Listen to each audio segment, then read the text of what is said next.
This is Japan's tiniest car, known as a K-car. And this Nissan Mokko is about as small as they come. I mean, I've seen shopping trolleys with greater road presence. To call it cosy would be an understatement. It has 4 seats, next to no storage space, and the engine is 660cc. Less horsepower than my hairdryer. Nevertheless, what do you expect for $1,000? You know what? Given its size, it's got a reputation for being formidably economical. There's just one question I've always wanted to answer. Just how far could Japan's tiniest car go on a single tank of fuel? It's time we found out.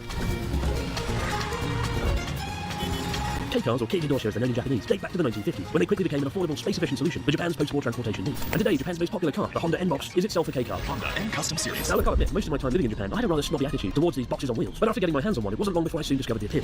Of all the cars I've driven or rented in Japan, this is my absolute favourite. There's something quite visceral about driving a K-car, because it is almost like a toy car, right? There's no frills, no gadgets, no gizmos, and no chance of surviving if you have a head-on collision with so much as a pigeon. Fortunately, Japan is one of the safest places in the world to drive, with a fatality rate that's 5 times less than it is over in America. I mean, part of that comes down to the fact that 30% of cars on the road in Japan are K-cars. Meanwhile, the most popular car in the US isn't even a car, it's an absolute monstrosity, the Ford F-150 pickup truck, which weighs the same amount as the entire population of Luxembourg and has a front grille so large it can inhale a school bus.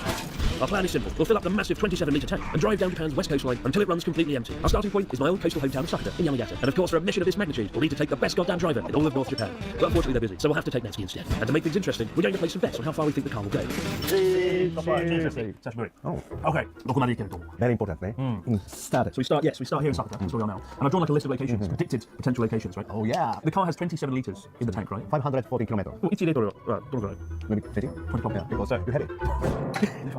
We're going to have a competition. Where do you think you're going to win? Where do you think you're going to go? Koko, middle, Fukui, and Kanazawa, middle. So you're saying for about 400 kilo. So that. Okay, Natsuki 500 kilometers. Now as for me, I think 501 kilometers. 何これそれ 501 kilometers. オーバーだったら You I'm the win. winner. Under, And you win. So. And the loser has to drive all the way back to Sakata. His idea. Always broken. No, good idea. Good idea. Cheers. Cheers. To tomorrow. Yeah. Fun again. The next morning, before our road trip from hell can begin, we need the only thing in the world more important than breakfast: petrol. I mean, without that, we're just two guys in a shoe shivering at the side of the road. Full tank, eh? Full tank. And so we start to fill up the car's comically small 27-litre tank to discover just how much pocket money that this is going to cost. Oh. Wow. すごいね。 Just Oh my god, yeah. We only had 0.03 litres of fuel in the car. But it cost 5,151 yen, so that's about $30 to $40. Not fucking enough.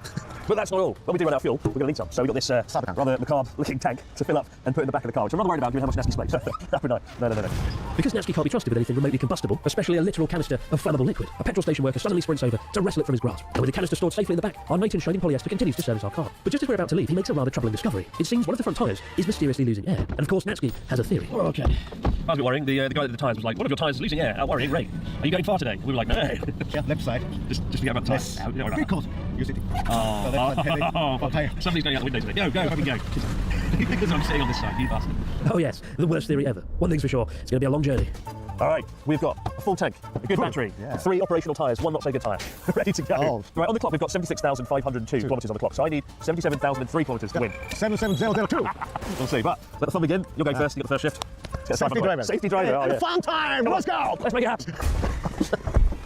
It's 9:04. Yes. Already running a lot later than we'd like. And we're away. Yeah. Oh wait, no we're not. It's already started. Leave. What happened? What's going on out there? Shit. To be fair, look at the ice and the snow outside this car park. Oh my god. What the fuck is that?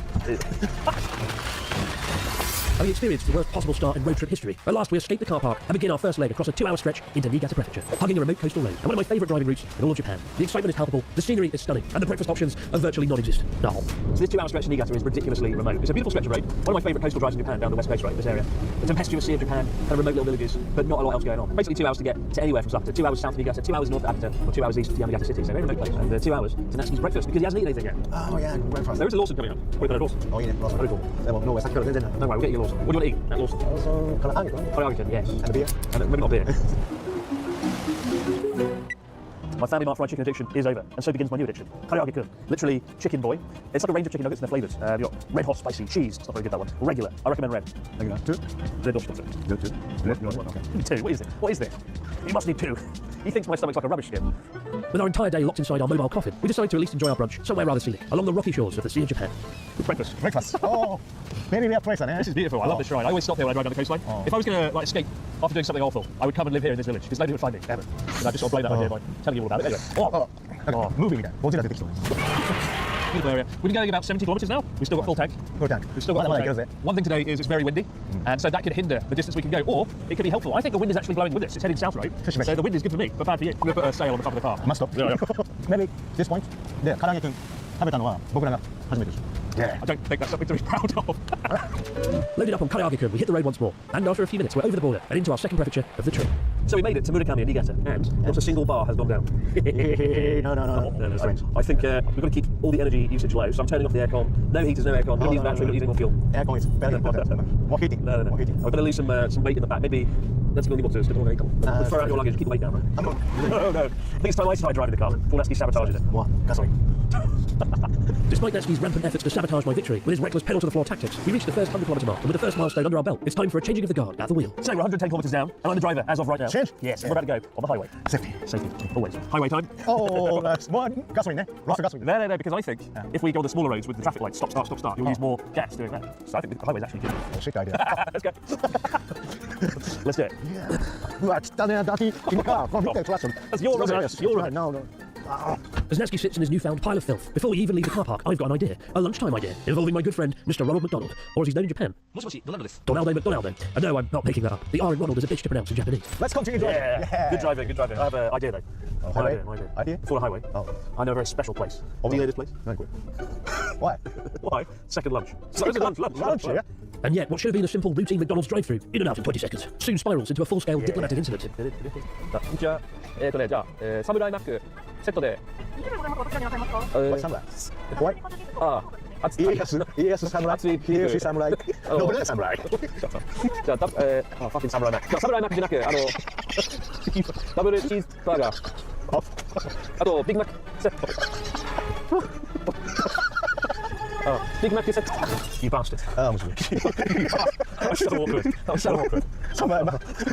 Oh boy, having failed to order a samurai mac and successfully terrorised the staff of Murakami McDonald's in true Gaijin fashion, we flee the scene like a couple of hamburgers. This isn't the only tiny marvel we brought along with us on the journey. This is the Insta360 Ace Pro 2. It's an 8K camera with a flip-out screen, steering, another fancy 8-bottle light shield, the clear effortless ridge coast sprawl. There is Niigata Prefecture. I will say, having been on the road for 3 or 4 hours now, these seats are not very comfortable. Right? It's like Natsuki said earlier, it's like being at a cinema. Right? Cinema seats. Yeah. They're very narrow. Cinema food. They're very narrow, like semi, Semi. and there's just not much to lean into. And because you're so close to your passenger, you're like banging shoulders with them the whole time. So yeah, it's not comfortable for more than like an hour-long drive. I would recommend it. And there is no suspension. That's why the tyres fun. Bad news. Bad news. Bad news. Oh, 1 mile down. Oh, congratulations. No. 150 No. kilometers. So, So we're 155 kilometers in. We've lost 1 bar. 1 bar. On the petrol gauge. and Oh no. like a taxi later. Yeah, it's going to start going. Hey, it stops it soon. Still, that's pretty crazy. 155 kilometers and only 1 bar. I thought it would be more like 200 kilometers. So. Oh. Shit. I should have said 499 kilometers. Damn, what was I thinking? What an idiot. Yeah. Having been relegated to the passenger seat, the seemingly restless Natsuki soon sets about converting the car into a mobile gym. 1, 2, 3, 4, 5. I can feel the car moving more. Yeah. Keep going more. Oh, that's weird. Exercise with Natsuki, the brand new series. Yeah. It all takes place in a K car. Okay, in the Master Park. If this trip does anything, it's revealed the untapped potential of owning a K car. After his ferocious gym workout, Natsuki needs a cigarette break, naturally, and it's a chance for me to catch up with the cheeky crew of Ian and Paul and update them on our concern in progress. So we're now 200 kilometres in, right? How many bars out of 10 do you think we've lost? I think we have to drive back. What do you think, Mr. Paul? I'd say 4 so far. I think we've lost 4 bars out of 10. I thought the way you're saying is just quite ominous. I thought you'd be about half right now, but I'm going to say 2. I think we lost 3 bars. I can now reveal. We've lost 2 bars. So we're going to kiss you, Blaze. Then we're off again, barreling into the snowy mountains of South Niigata. But never mind the blizzard, because in the front seat, something far more troubling is taking place. Having already converted the K-car into a makeshift gym on wheels, Natsuki has now decided to reinvent it into a fully operational taxi. And as for me, I'm the first lucky victim, passenger, sitting in the back seat. Hey, hello. Oh, hello. Where did you go? Where do I want to go? Where do you want to go? I want to go to Kanazawa. Kanazawa. Tuscany. This car can definitely do it, right? Maybe no. No problem, I think. Very expensive. Okay. How many years have you been a taxi driver? 20 years. 20 years. Yes. What's your favourite thing about being a taxi driver? Very famous people. Oh, like who? I can drive. For example, pro wrestler Pro wrestler. Oh, wow. and a rock star Wow. and a YouTuber. Wow, I can't believe it. Yeah. Imagine meeting a YouTuber, that'd be amazing. Really? What's the worst thing about being a taxi driver? Very too much drunker. Too much drunk. Well, you don't have to worry about that today. It's an interesting taxi. Yeah. Interesting choice of vehicle, shall we say. This guy is shit broken. Oh, I don't really want to hear that, as I'm a passenger. Yeah.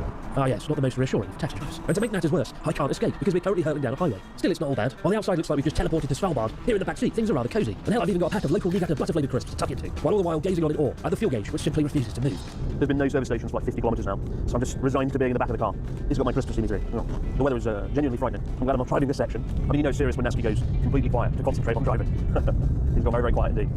Oh, safety first. And amidst the tranquility of the back seat and a stomach full of butter-flavoured crisps, I gently nod off to sleep in the back of the car as Natsuki quietly rolls into a nearby roadside station. You'll have to drive the whole way now. Yup. Trying to have a nap in the back of the car, you know, wasn't it?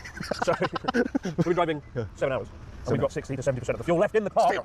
This is Still ridiculous. This is ridiculous. What are we going to do? And the snow is genuinely frightening. This is one of the snowiest places in the world, this area. It's sort of border between Toyama and Nagano. It's home to Hakuba, the place where people ski. Mud stops. Yeah, it's great to go skiing, not if you're Skis. driving a fucking hay car with children's-sized tyres. Like a toy car. Look at these tyres can't handle this kind of snowfall. Bicycle. It's worse than a bicycle, guys. My bike tyre is bigger than this. All I've done today is eat a lot of food. Food? Goryaku kino, goryaku kino. No, not less. No. All right, let's get back on the road. And I'm just out front now. Oh, wow. We've been going 8 hours. We've gone 350 kilometres. And there's 60% remaining in the gas tank. Oh, good quality. So Nissan quality. Nissan power. Right now, I think we may probably hit the 500 kilometre mark. Guess all that. Today is not sweet. I mean, if we're having to go another 7 hours, no, that would be kind of not good. We're now on the Toyama plain. Beautiful area, lots of snow. Lots of traditional houses in Toyama, really cool area. But we can't see it because it's dark, so not so fun. It soon seems after 8 hours on the road, Natsuki is starting to lose his mind. What's that? Child song. Yukiが降ってる。それっぽいソング。違う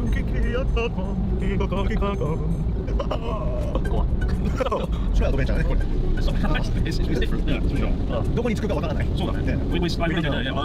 It's going to be at least Fukui, if not more. We'll be going 9.5 hours. Sure. 9 9 We'll be going 9 hours already. We're at the halfway mark. Great job.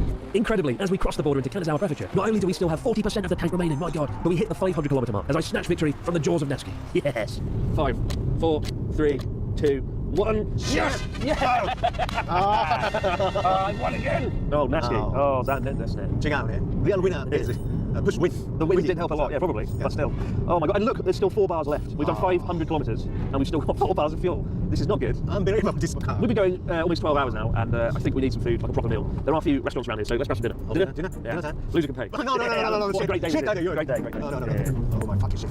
As we at last leave the highway behind, we come across a restaurant selling omurice. It's a chance to refuel ourselves and take a look at the map to see just how far we've travelled. Cheers. Cheers. Here we are. About to have a very big dinner of omurice with bolognese sauce, tonkatsu pork, probably 8 million calories. Can't wait. Check this out. This is the map of where we travelled today. Oh, Right? too long. We started here, Yeah. and interestingly, Natsuki and I predicted we would kind of finish around Kanazawa and Toyama, but we're here between Kanazawa and Fukui, and we've still got potentially 150 kilometres to go. But we decided to keep going on to Fukui, about 55 kilometres or so, and then call it a day there and carry on and finish tomorrow morning. God knows where, somewhere around here. So we've still got 55 kilometres. Yeah. What's that? Natsuki 5. Fuck off. Editing 500. No, it's too late. You've already lost. Maybe I'm winner. No, I think I'll take my win. On this one. But both completely wrecked, and let's just finish this. I'll sleep in the car for the next hour. You can drive. Over dinner, we spontaneously booked a hotel in Fukui City, 50 kilometres away, with a hearty plate of omurice has led me to a food coma speed run. Fortunately, though, Natsuki's doing rather well and running on a potent mix of nicotine and Ray Charles. You can talk about the pit, barbecue, the man is jumping, the people do mess around. They doing the mess around. They doing the mess around. Everybody doing the mess around.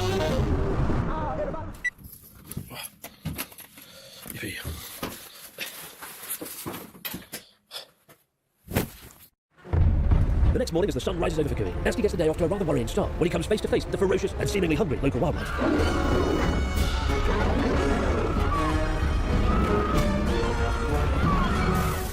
Fukui Station. It doesn't get better than this. This is the best station in Japan.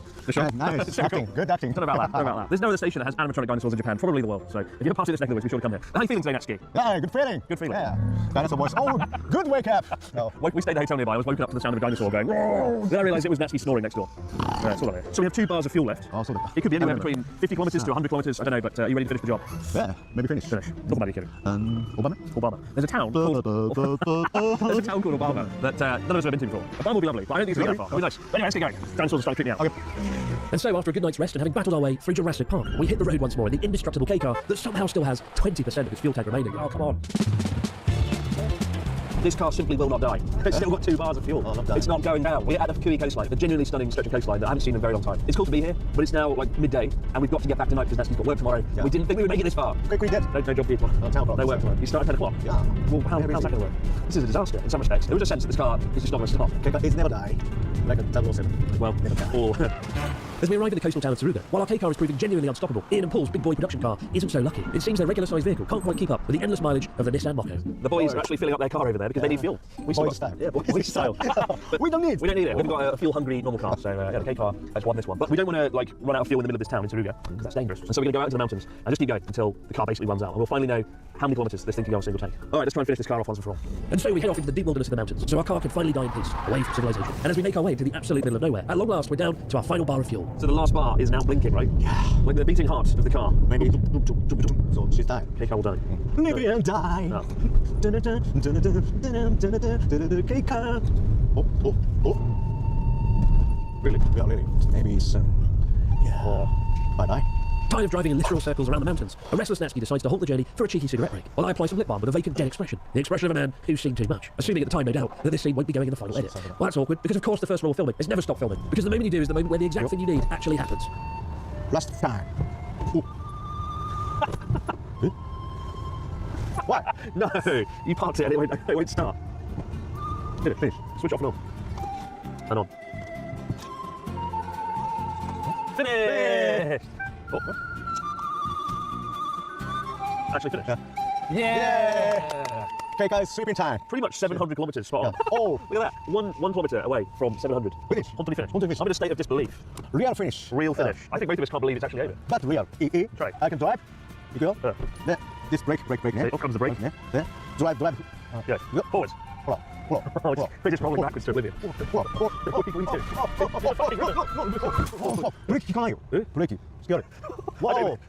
Oh, no. Good God, that was a close one. Nearly ending the episode with a K-car ditched in a river. But we have covered a whopping 697 kilometres across 30 hours of suffering. And as I sit there in sheer disbelief that the car is finally empty, I do what any reasonable person would. I give it one last try.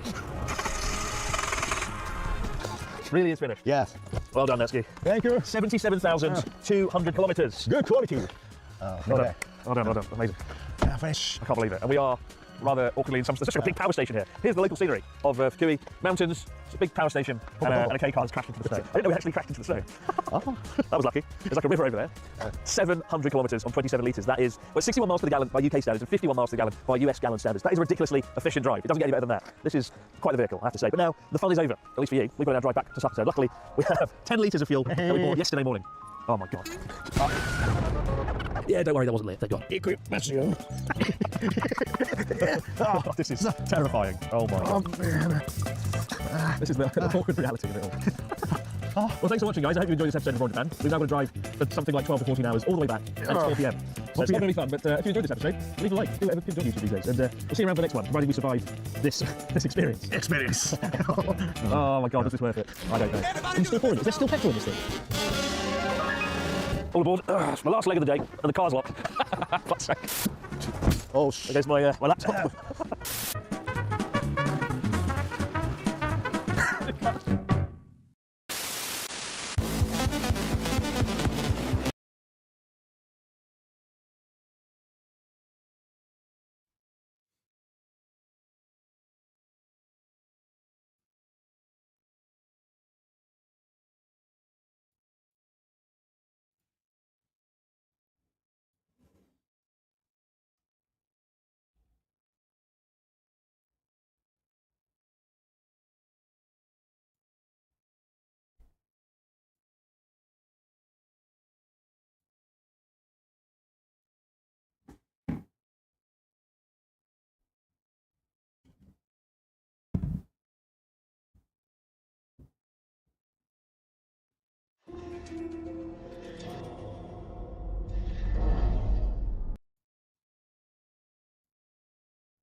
Tor and Odin were in the photo with a clicker.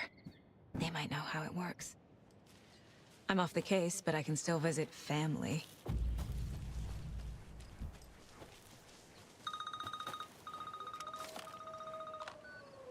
Hello? Saga, it's Tor, your grandfather. About time you were coming to visit, kiddo. How did you know I was coming to see you? Never mind that. We have bigger problems. We're losing. Oh, fuck! Fuck you fucking hag! Fuck! Shit. Something is off at that nursing home.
Yes, I'm pressing the button, but it's not broadcasting.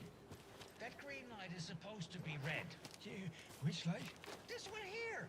Donna's grandson wrote down instructions for me. I can't go right here.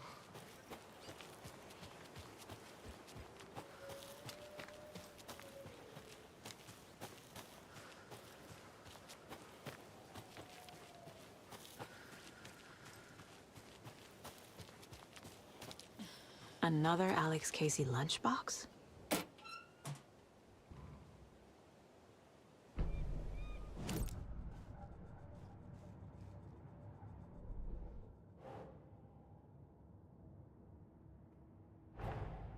Torrin Odin might know something about the clicker.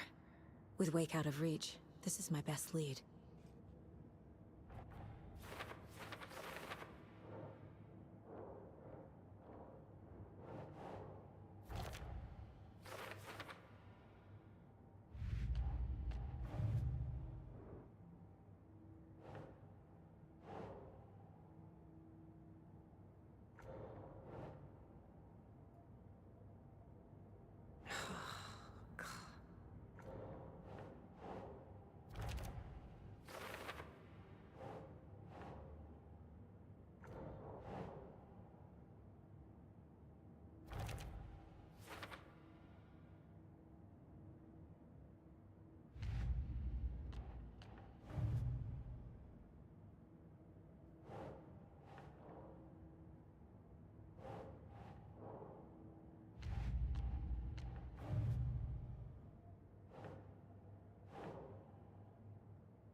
The report of the shotgun rang in the air. The enemy fell. Saga felt a surge of new energy. She'd been dead tired before, but was ready for more now. She would get through this. She continued on.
Tor and Odin claim to be my family.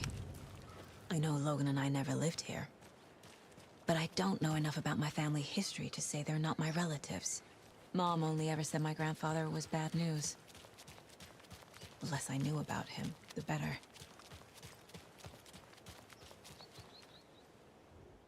Vote Mayor Setter to sit in office.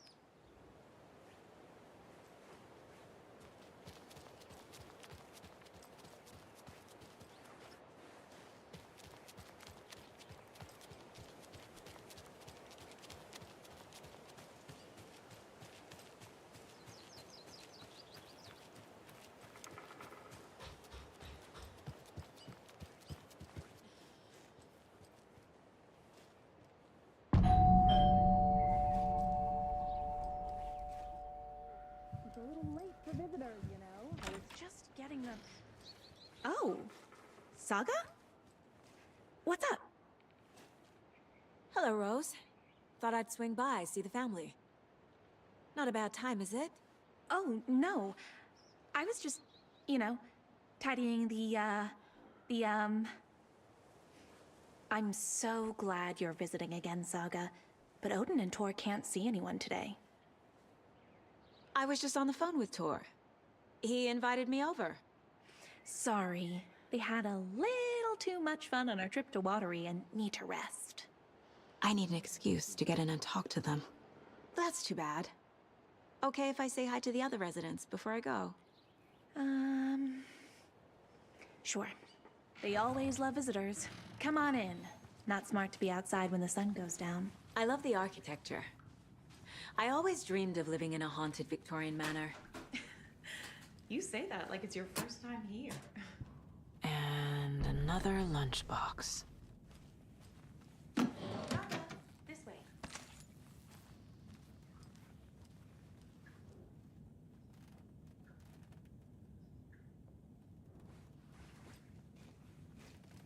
Hold on. I gotta get your sick.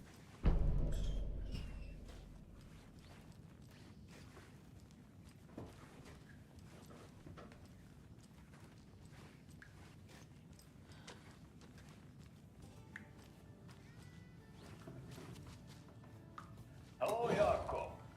Looks like another perfect morning in paradise. I agree, Ilmo.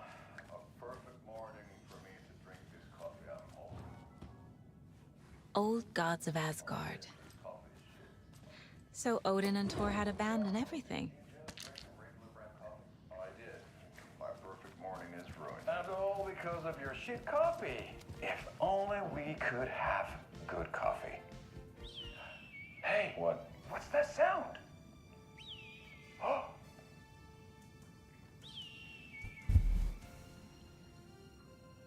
Ilmo, look, it's the Bright Falls blended organic coffee from Old Deer Diner. Oh, wow. I've heard that the health benefits of this coffee include increased energy, improved eyesight, better lovemaking, and deeper connection to animals. With a thermos full of hot coffee close at hand, you are always prepared for what comes next. How does it taste, Jaakko?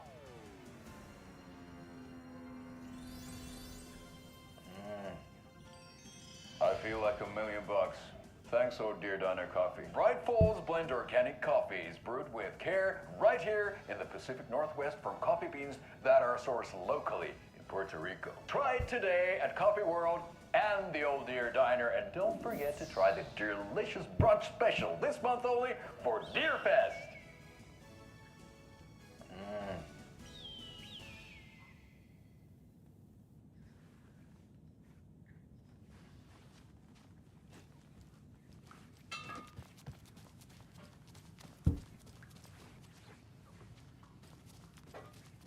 Oh, thought I'd lost you.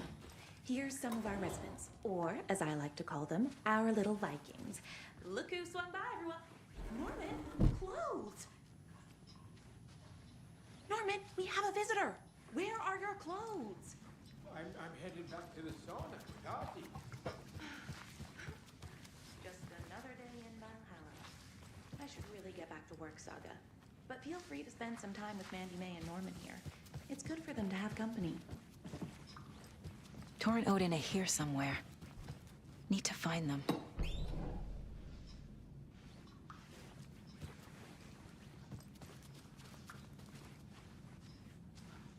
Ahti, this is your home. You don't need to keep cleaning. Do either of you know where I could find Tor and Odin? Odin is sleeping upstairs, but your grandpa's been acting crazy. He got electrocuted when he smashed the telephone. Don't make up stories. Tor went loopy and smacked himself in the head with that hammer he's always carrying around. Tor is hurt. Something's wrong with him. That's some fascinating network, Mandy May. What's your inspiration? Oh, I don't know. It is what it wants to be.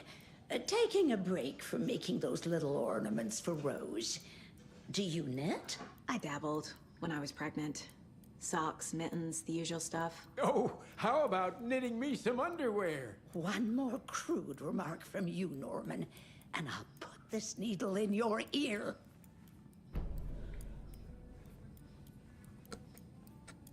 Was Tor hurt badly? He never let go of that hammer when he got electrocuted. It looked like a bolt of lightning hit him. Wham! Zap! Thank goodness Blum took the hammer away from him. It's not Tor's hammer, no matter what he keeps saying. Blum has his moments, even if he is a Russian. Mandy May, you can't say stuff like that.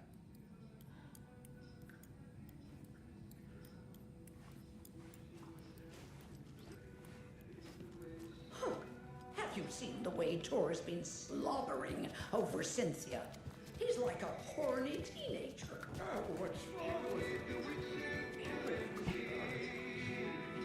Sorry, Saga. That area is for staff only.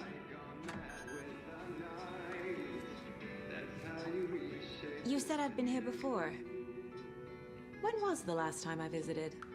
Let's see exactly what she thinks she remembers. Oh, it's been years.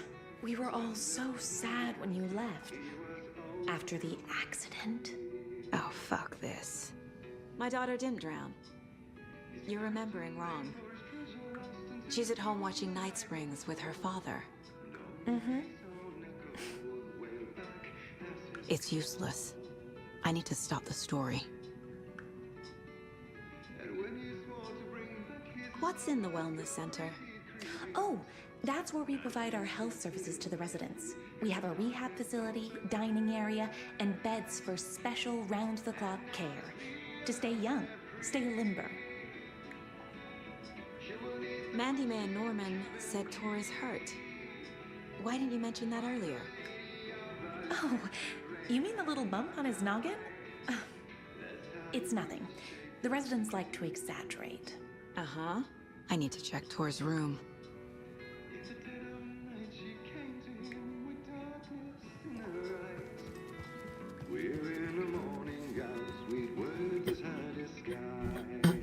Hello there. Saga Anderson. Hey, Pasin. Name won't make the man worse. Even a Swedish name. I'm Martin.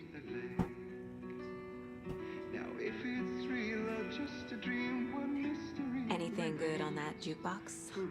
We try to do good, but only Prime comes out. Music from my Swedish brothers, old gods of Asgard. My pals, Berkele Vikings. Berkele.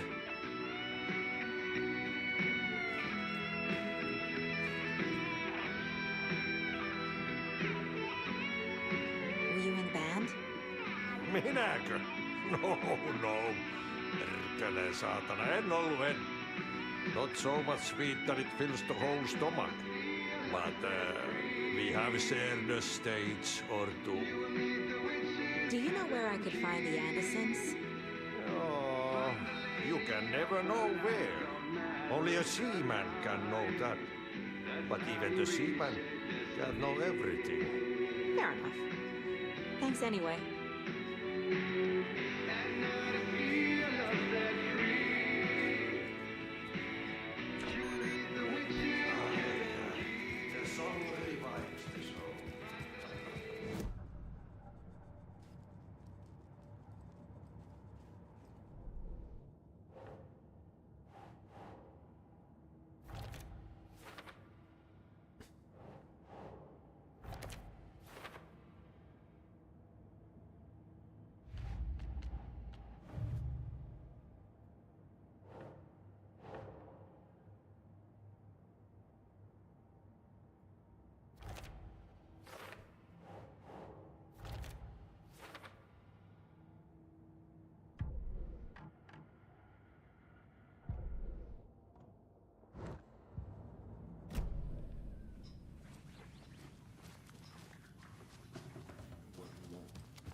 This is Tor's room.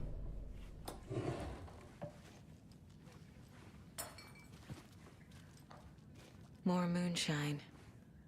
Was this a drunken rampage? This place is a mess. And Tor's not here. I need to keep looking. Excuse me, miss, but you don't see me barging into your room while you're performing mental and physical strengthening exercises, do you? I thought not. Sorry. Don't mind me. And now I have to start over.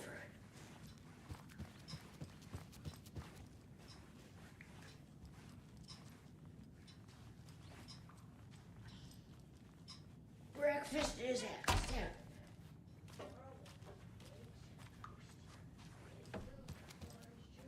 Odin's in bad shape. He was drunk and watery. Or is this something more serious? That woman in the painting looks like Mom. Was I born here? Or is this more of the story?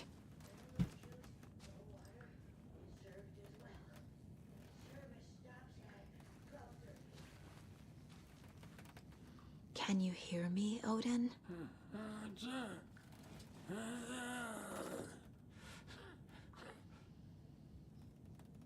Odin Anderson? Can you hear me? I need to ask you a couple of questions. Odin?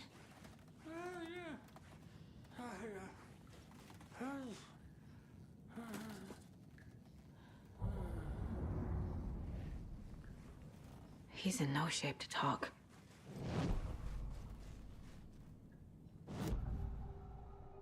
Odin's in rough shape. What happened to him? These are our twilight years. There's darkness in the water.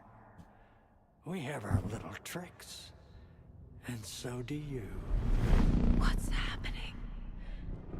It's never felt this way before. You're all grown up, Saga, dearest.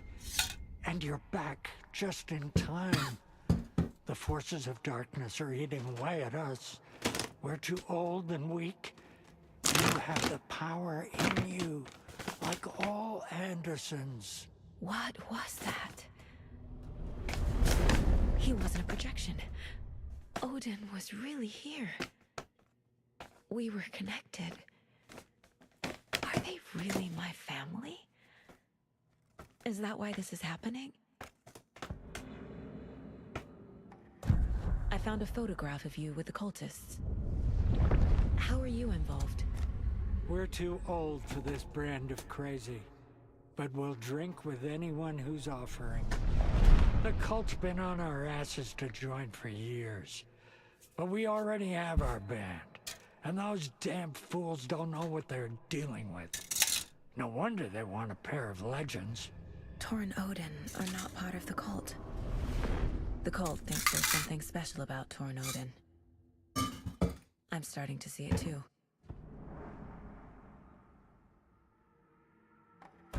I've never connected to someone like this in my mind place before. How is this happening? I was glad to answer your call. Vikings are born travelers. You are a seer. You can see the truth. But your grandpa will want to tell you more himself. Wouldn't want to steal his thunder. Tor is in danger. You can save him. Is my mind place more than just a mental technique? Sometimes my mind place even baffles me. Is this the reason? Is there something more than intuition behind it? One thing at a time. Tor is in trouble. Once I help him, he can maybe tell me more.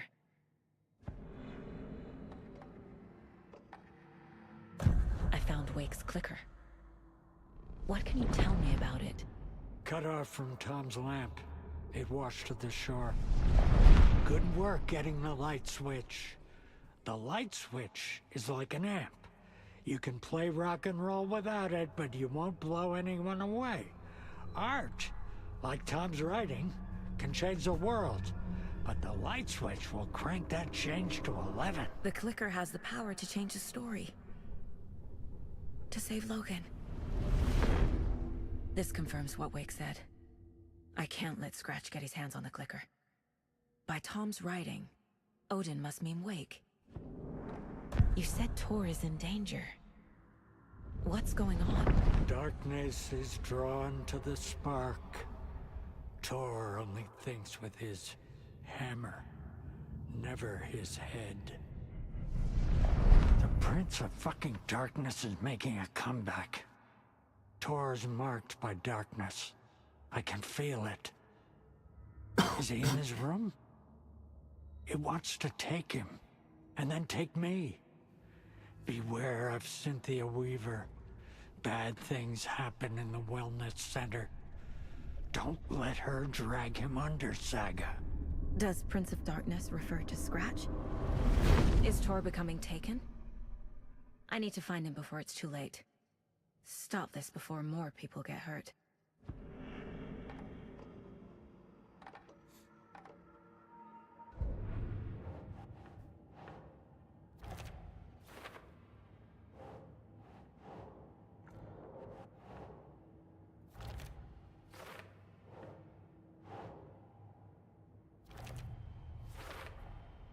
Tor is not okay. Something is definitely going. The clicker makes Wake's writing change reality. Can I trust him with that much power? Not sure I have a choice.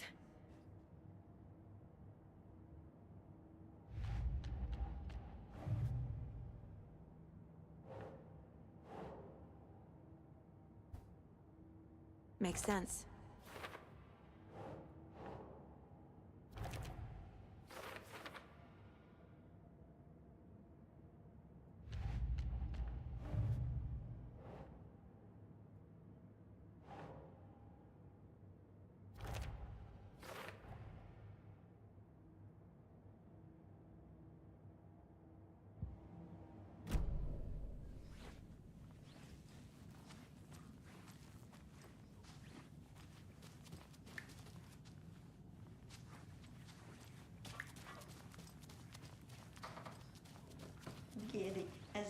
young girl.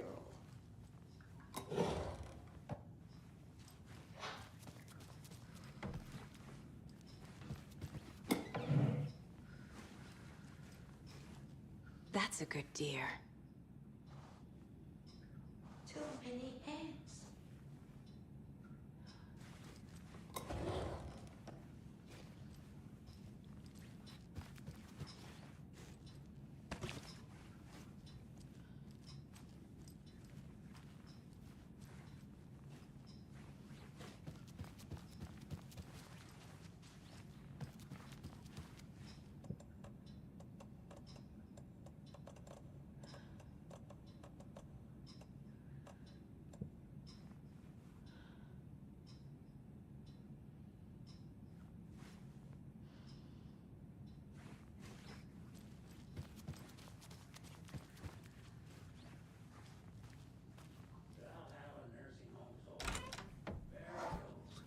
The government built a bunker I shouldn't here interrupt during him. World War II to watch the ocean for Axis navies and who knows what else.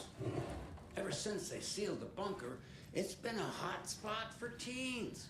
The Ocean View Motel and Spa, they call it. Ironically, I believe.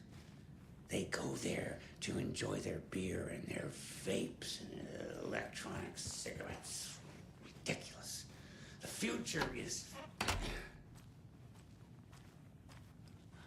I don't have the key. This will put a smile back on your face, my dear. Sorry? No sense of up or down. She's one of them. There must be an overlap here somewhere.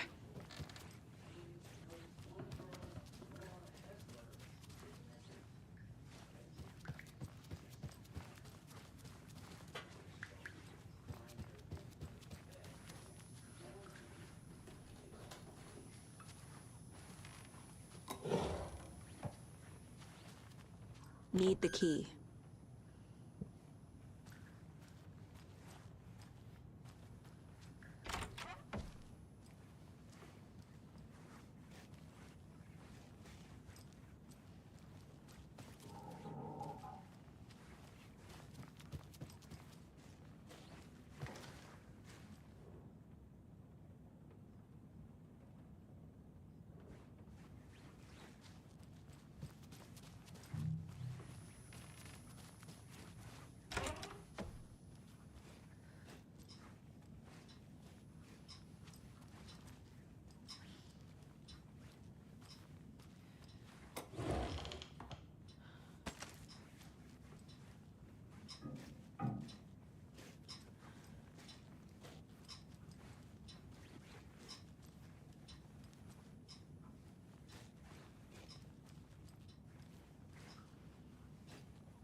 Getting in is forbidden, for your own safety.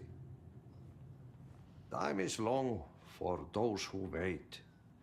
But in the end, stand the thanks. Sheesh. Didn't see you there.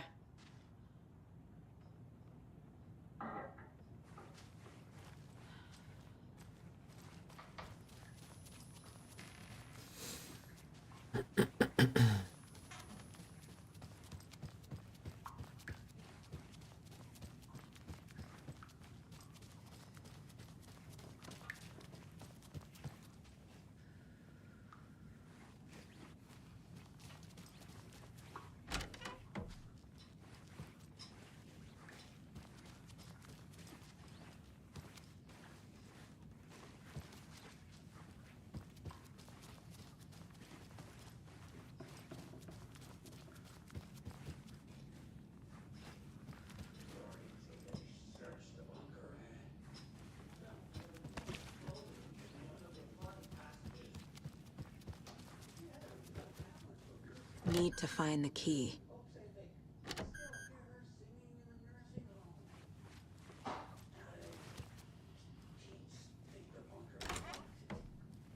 Hasn't stopped them from going there.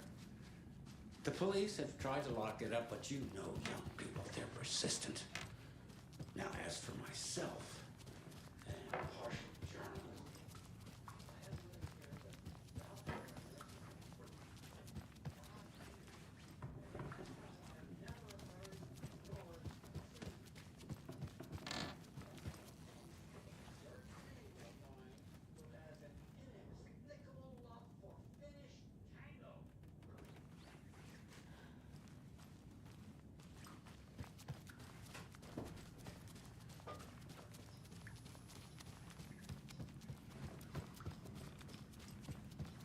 Norman, put some clothes on.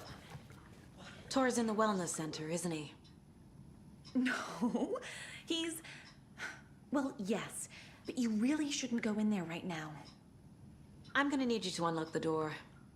This is FBI business. It's just... There's some things that,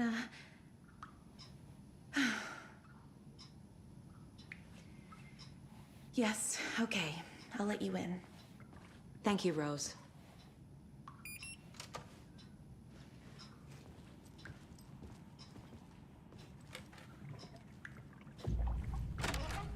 Watch out for puddles.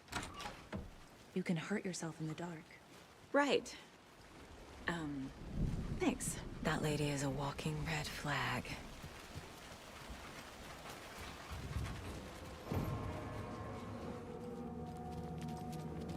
Dark. Empty. Be ready, Saga.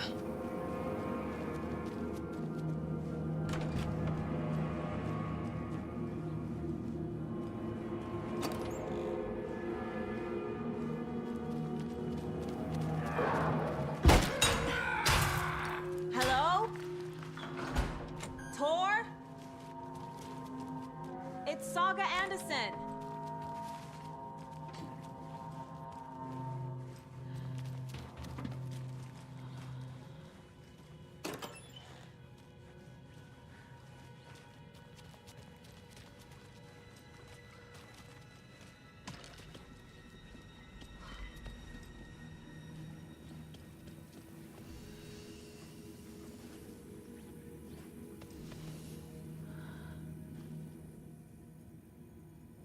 Tor was here. He's hurt pretty bad, but he tore off his bandages. Why?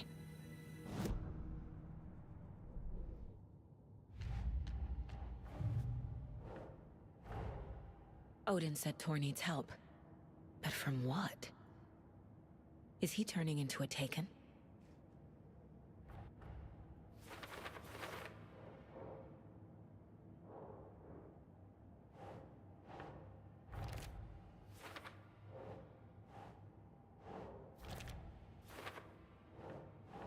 Nope.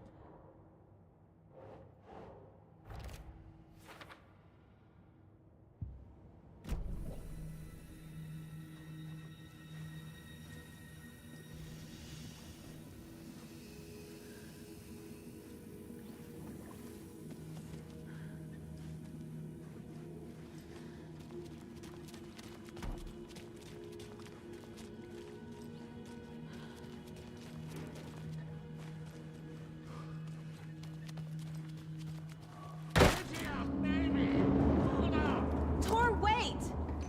It's me! Ugh, come on.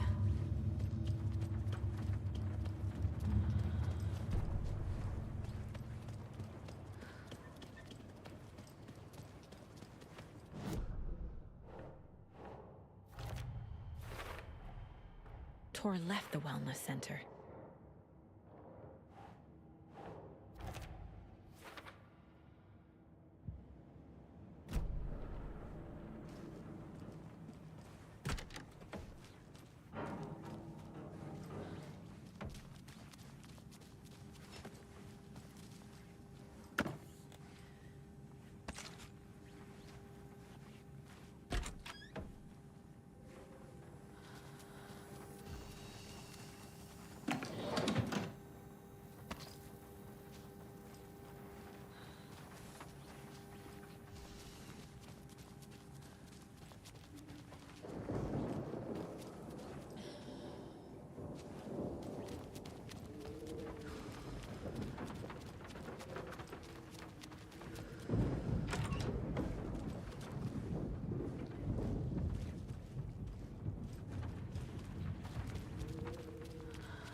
door needs a knob.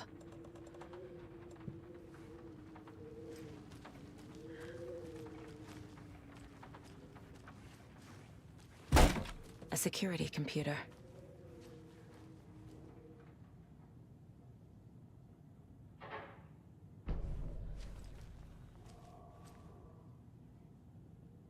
Day, then month. He uses European formatting.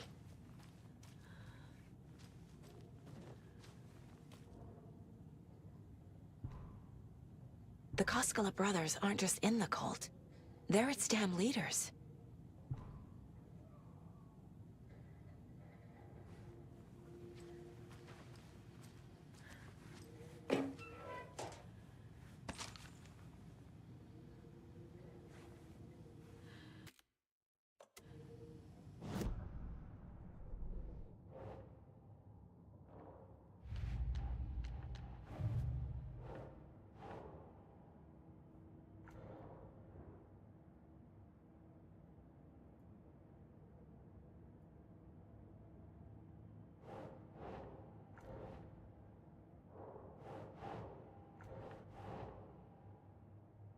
Think, Saga.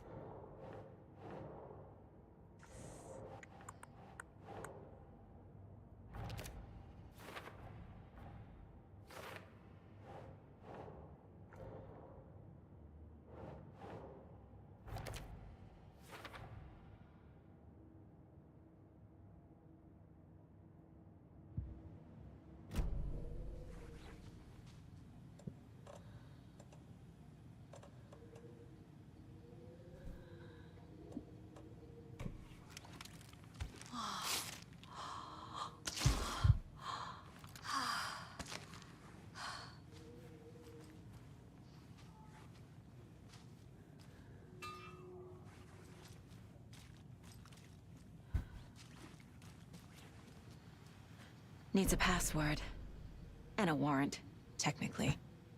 But hey, desperate times.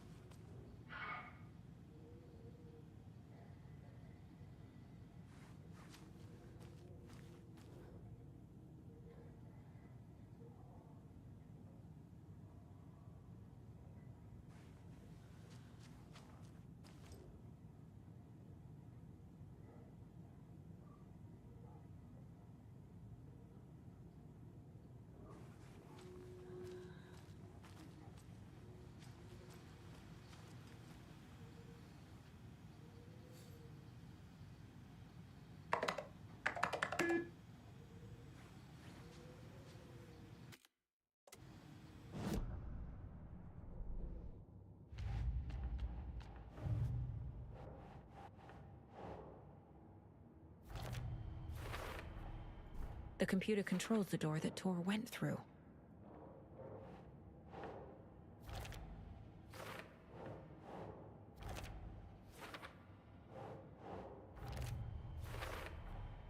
I have what I need to figure out the password.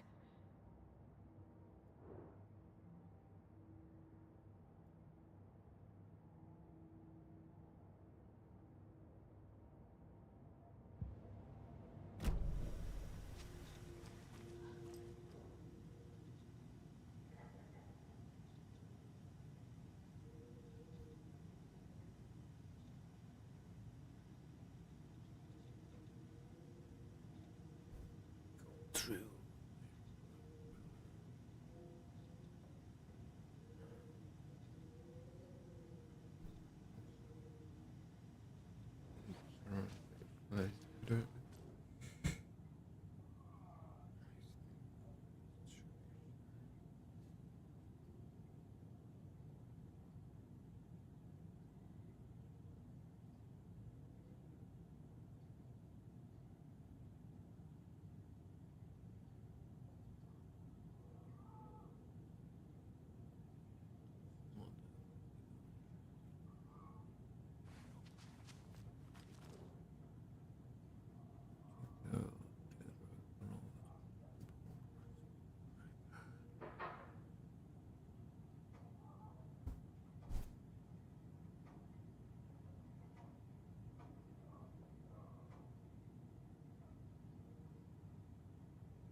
And the doors are open.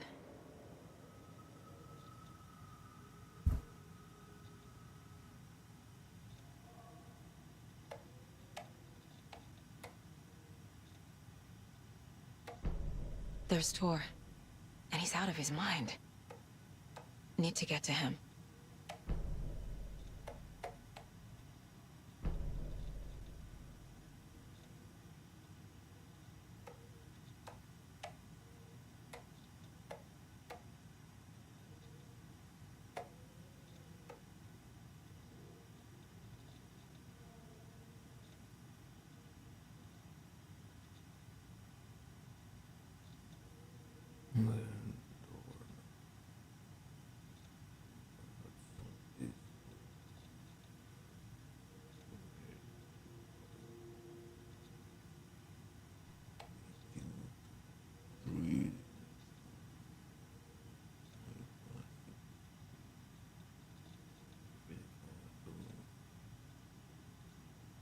You check the door now on the personal room.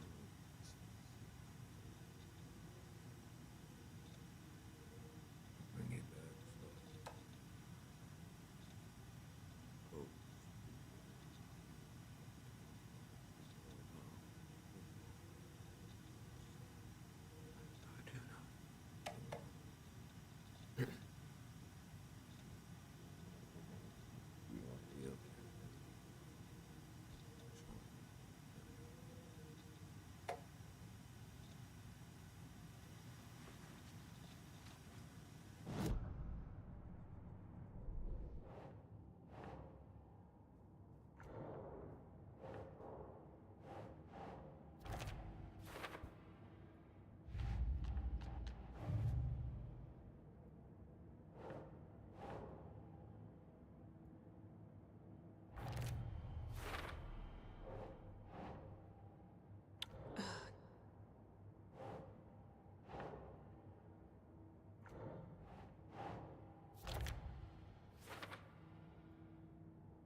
Must be locked from the other side.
Poor thing.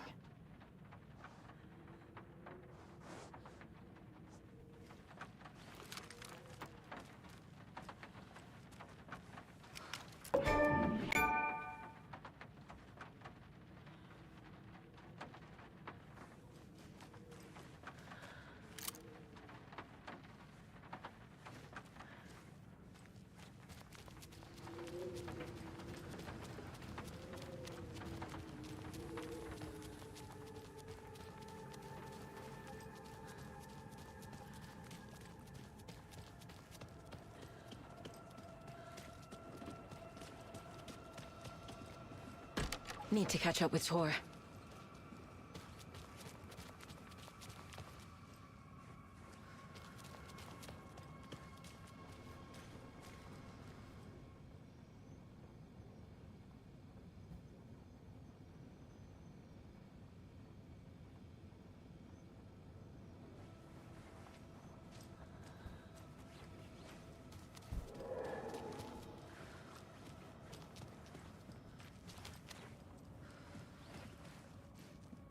This must have been Tor's.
You come out of here this minute! That water is bad for you! Tor, wait! Cynthia Weaver, I know it's you! This kind of behavior is not okay! Let him go! Tor!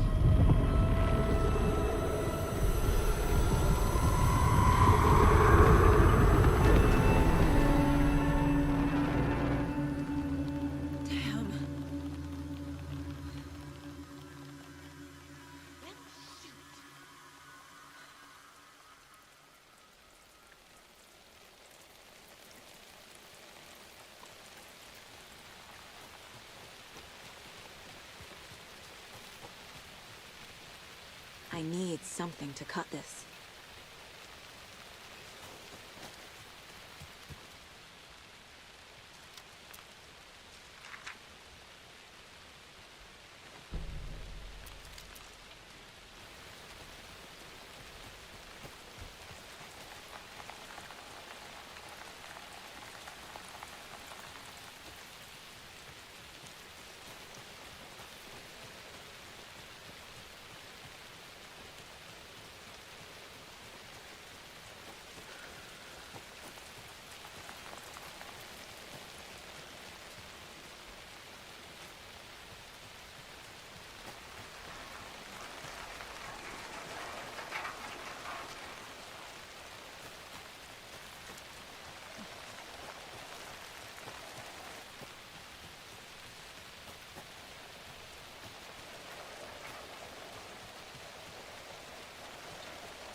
Must be locked from the other side.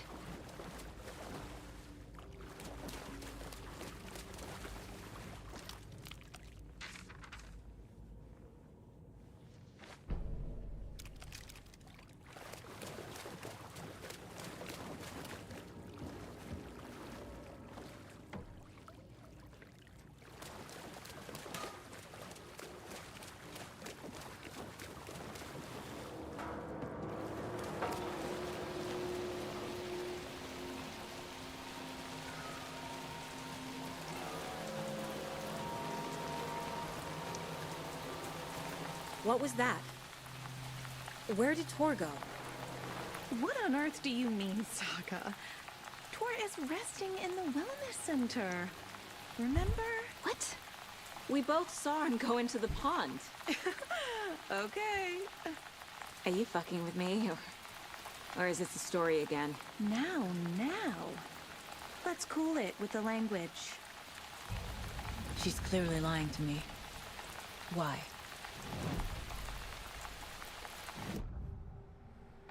Rose watched Tor go into the pond. Why is she lying to me? The secret mission for Alan's #1 fan. The hero will say Wake has returned. We're all characters in his story. Gee whiz. I'm not his fucking character. But I can use that phrase to make Rose stop lying to me. Wake has returned. Cynthia took Tor. What happened to her? When the darkness touches your head, your bookshelf gets shuffled. I put her lamp in the shoebox. What do you call a lamp lady without her lamp? Is Rose talking about Cynthia or herself? Or both?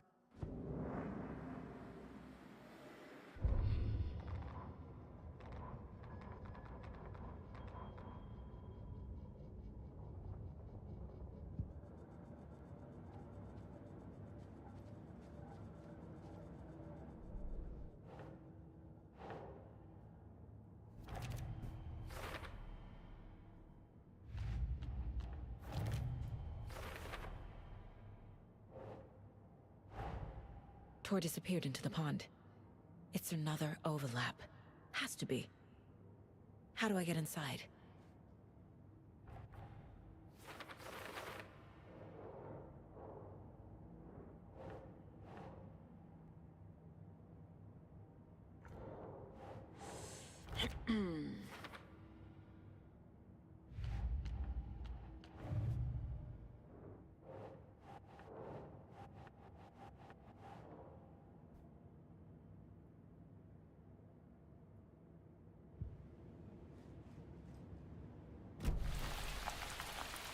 Rose. Wake has returned. Oh my god. You're the hero! You're here to save Alan! I feel so silly for trying to keep you out of the wellness center. I locked Torringale in there after they lost it, and I didn't want you getting hurt. Before I forget, here's the page Wake told me to give you. Oh, and you'll need my keys to get around.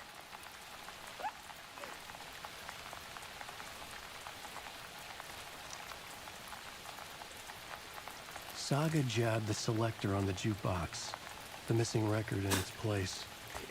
Saga couldn't have found it without Odin's help. A light bloomed in through the garden window. The horror story beat me to Tor. I have to rescue him. The key to this overlap is an old Gods of Asgard record. Odin will know more. What happened to Tor just now? Cynthia took him. Ugh, I knew someone was messing with Tor's head. There's something wrong with the water here. Pipes acting up, black stuff coming out. Cynthia's probably behind that too. Does Cynthia have any connection to the cult of the tree? Oh no, she's way too frail for that. But she used to be this town's best defense against the forces of darkness. Well, after Alan. But I guess it finally got her. Wake is in custody. How have you been in contact with him? He leaves me messages, and funny places, like the newspaper, books. Once he even wrote to me with a cloud. If it's something really important, he tells me in a dream. Okay.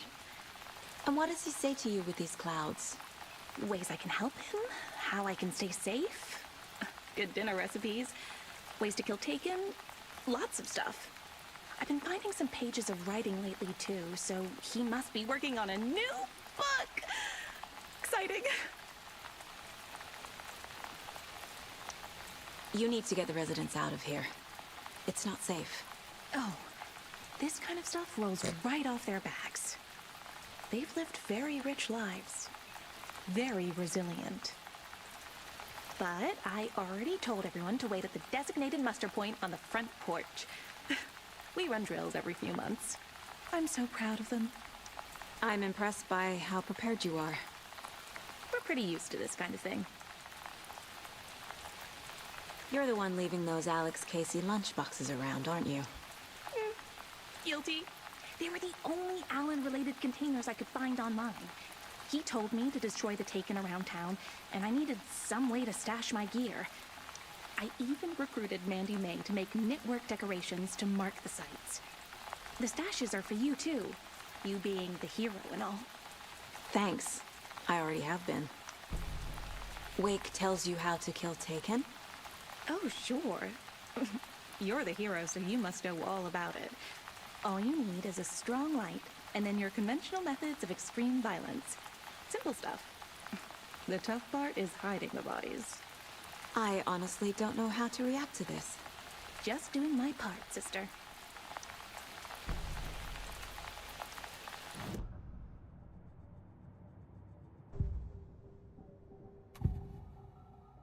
The page mentions a missing record. Do you know where it is, Odin? Driven by passion, raging like a storm. Your grandfather made the song to apologize to your mother, Freya, and to you. Tours like a storm. Your mother did the right thing, leaving with you, even if it broke your grandfather's heart. And mine. Listen to the song, Saga. It's all there. Tor only had one record made. He keeps it in the museum. Odin knows my mom's name. He's saying my mom took me away when I was still a baby. Plausible. Stay on task. The record is in the museum.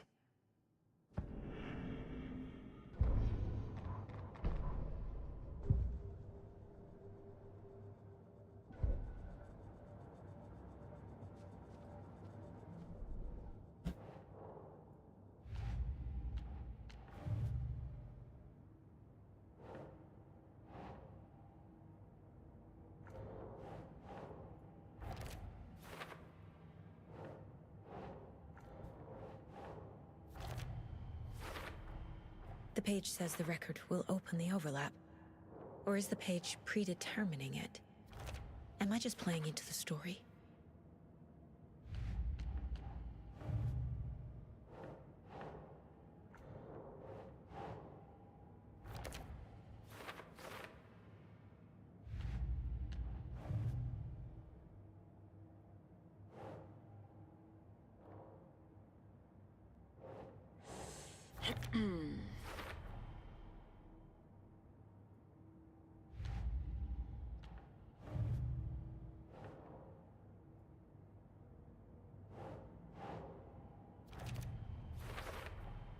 Rose Marigold left these lunchboxes for me.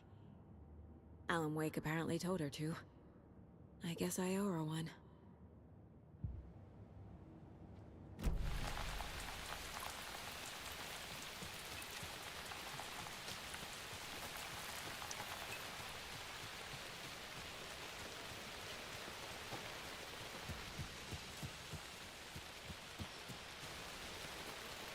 I need bolt cutters.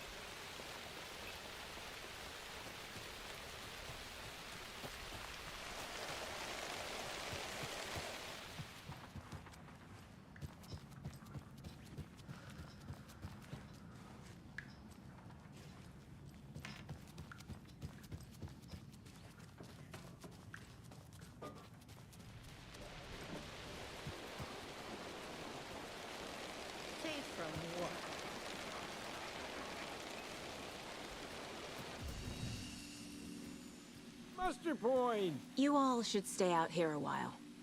Until it's safe. I'm happy to get out of that house. Isn't it strange that I've lived in Bright Falls my whole life and I can't remember this building? The house has always been here, Norman. Remember when that poor Nora girl drowned in the bunker? Those Andersons got it so cheap because it's haunted. You get what you pay for. Is there anyone who didn't show up? A few.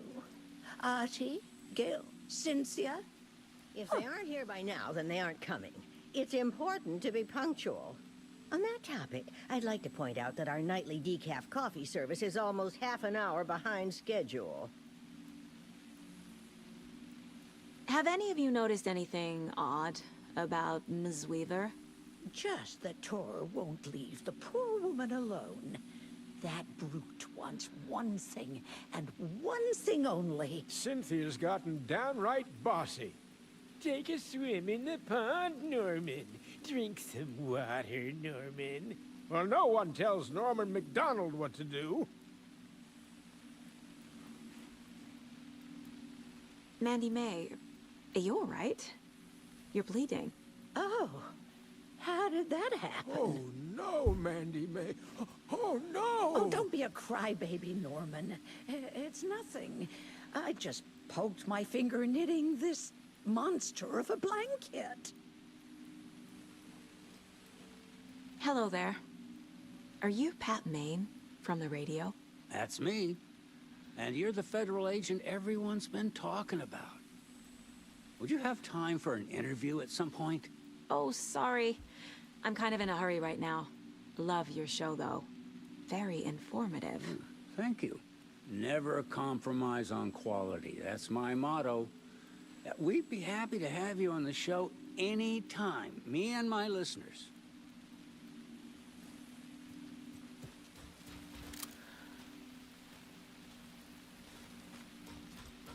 It sure is a beautiful night.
Anger's Remorse.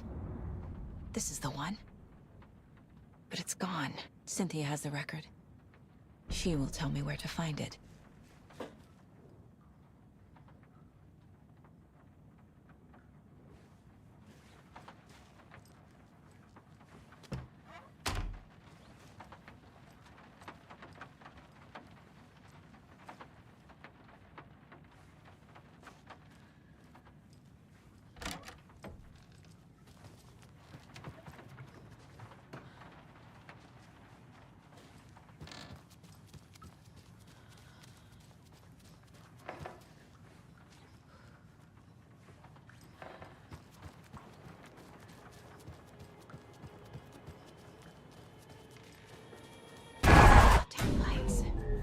Key fob's no good without power. No use crying in the dark place. What has been has gone. But trouble doesn't look like this. You can go to the basement and check the generator. But look out. You can never know in which tree the devil sits. The basement. Thanks. Generator.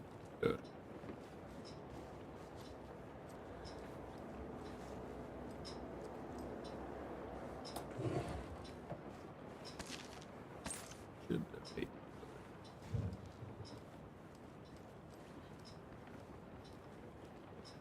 Do you know anything about the Cult of the Tree? Yes, yes. He who reaches for a spruce tree will stumble into a juniper. Bloom was one of them. He has kicked empty. I wouldn't want to be in his shoes, but I like his shoes. I found an empty record sleeve. Do you know where the record inside went? Oh, the matter is not my business. Mutta niin, sanotaanko vaikka, että but she who steals a needle steals a nail. Wonders of the modern world. Music captured on vinyl, on tape. What will they come up with next? Ne vielä keksi. I'm a man of the old union. How did you know Blum was part of the cult? Oh, Fox never runs out of tricks. He's a crazy man, and he will show his ways. Bloom like to talk.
Shit.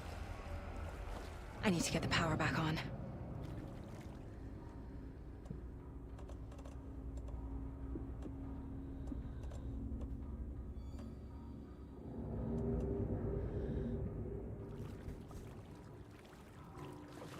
Key fob's no good without power.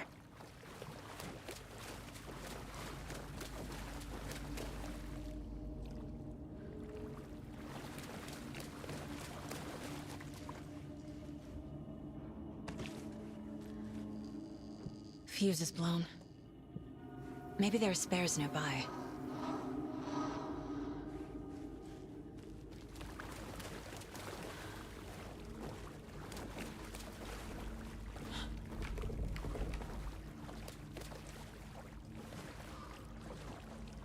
I can't force it open.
power's off.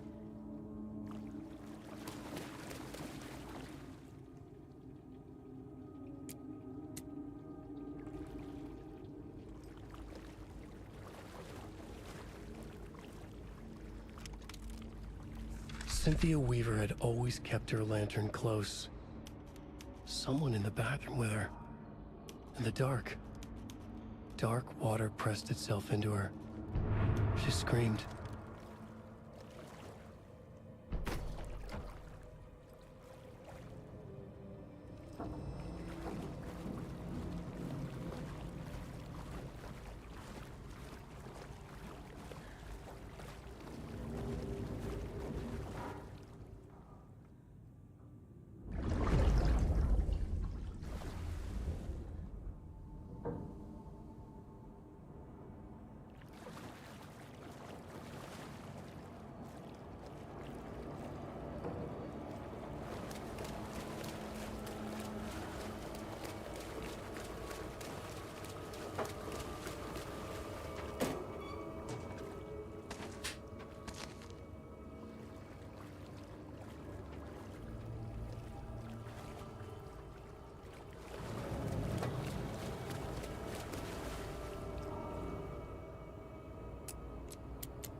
There. Power's back on.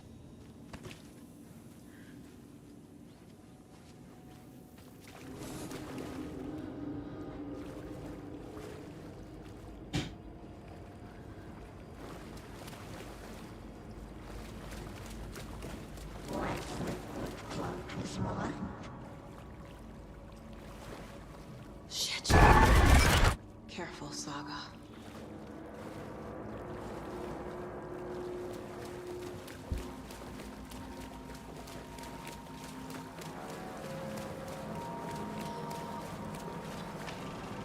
Is this something they watch on movie night? That looks just like Casey. What the hell is going on?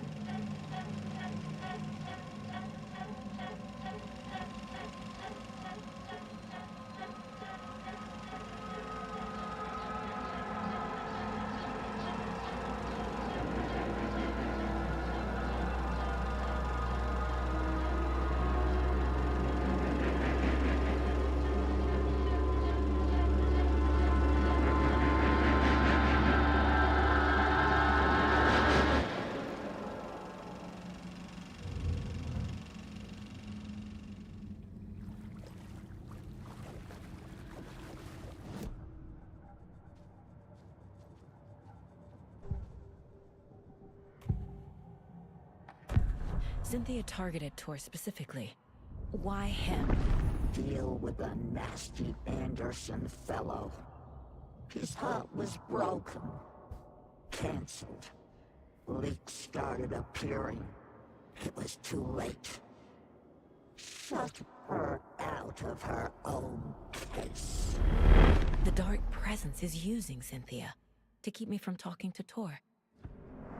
Where is Angus Remorse now? He is a young girl in love. A rock and roll twinset. The shadows to come alive. A gift.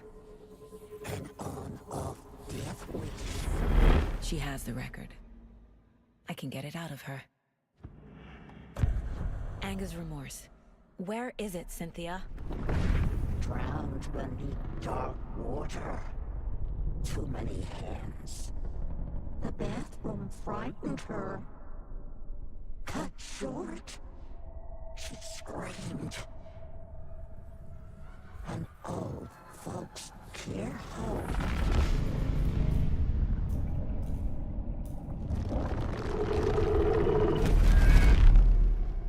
The Angus Remorse record is in Cynthia's room. In her bathtub.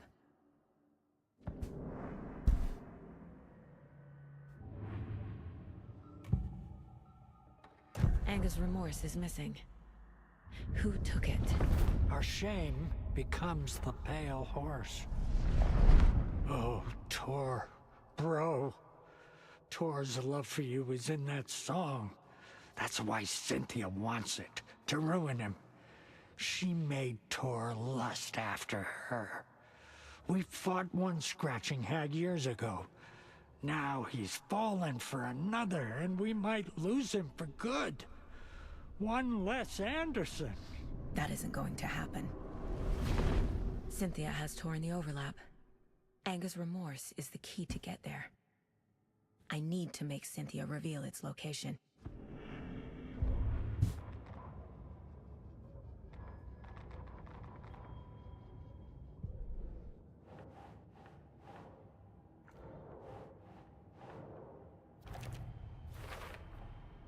A bathtub, a pond, a lake.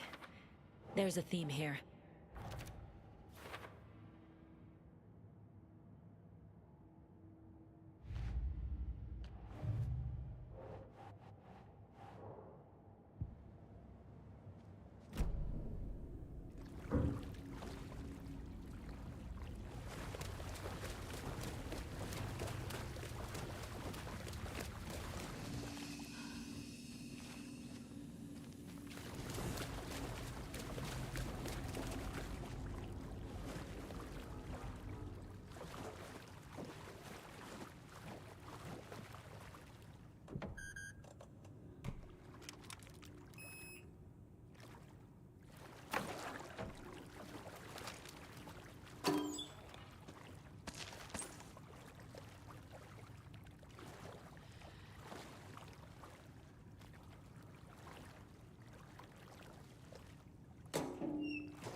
It was too late.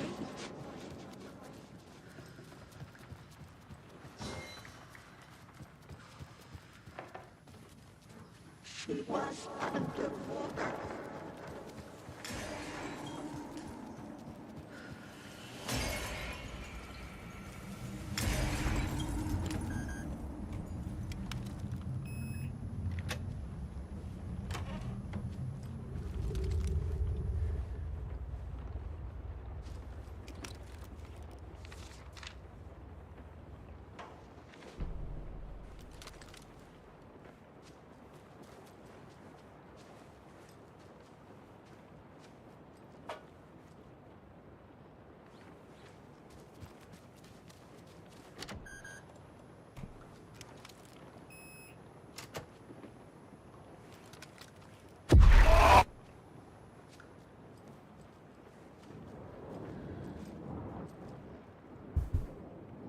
The Dark Presence uses people's memories, their fears to corrupt them.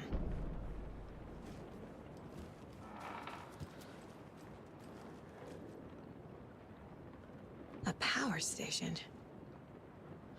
Everyone needs a hobby, I guess. A lantern. Was Cynthia using it for protection?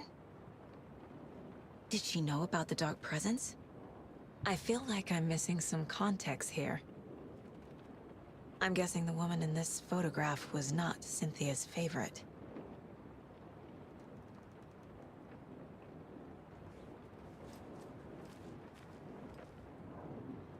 Tor's a romantic, huh?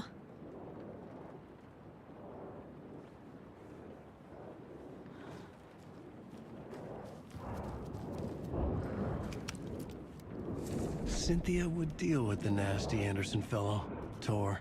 Always poking people with his hammer. He had it coming.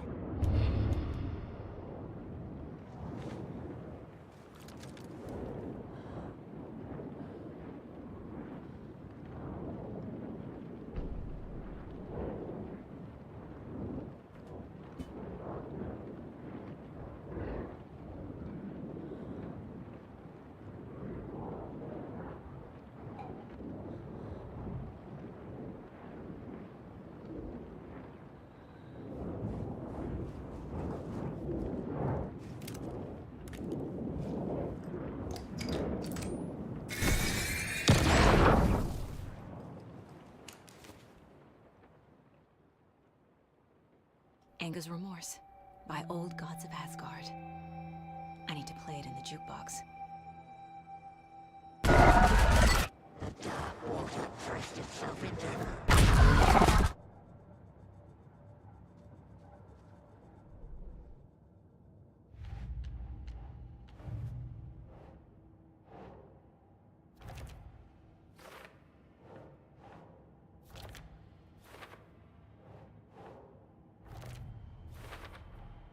Tor's not becoming a Taken, but Cynthia is definitely corrupting him. Trying to keep him away from me?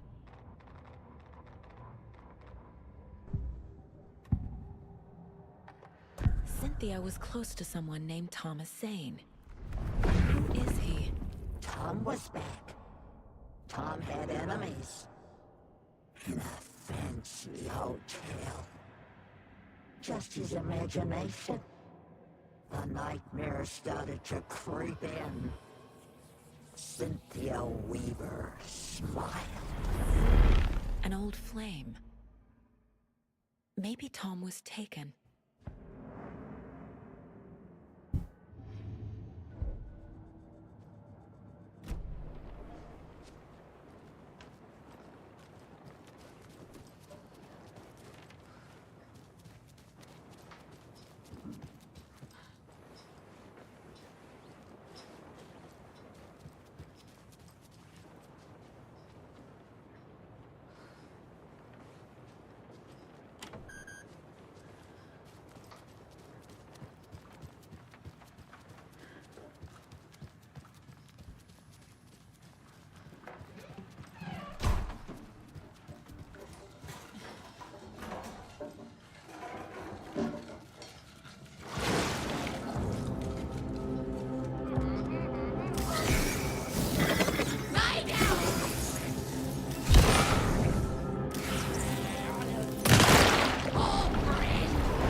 The song will show me the way. Look in the mirror, the cobwebs of my soul, of my face forever. The overlap is on the floor. Go again.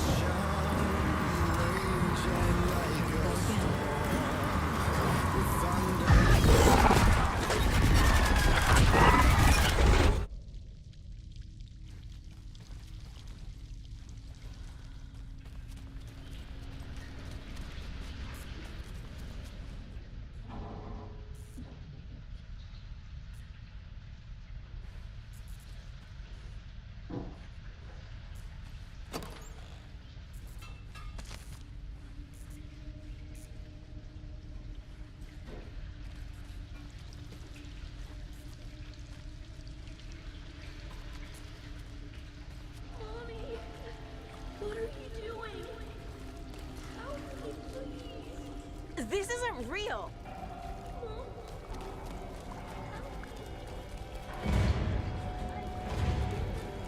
Fuck this place!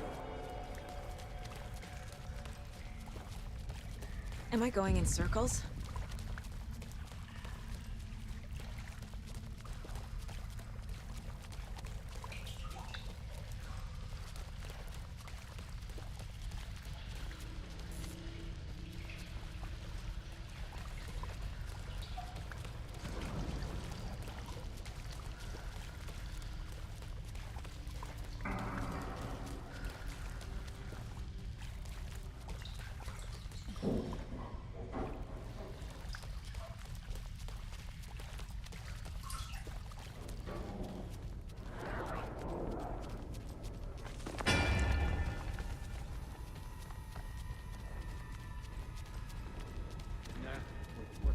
Too late.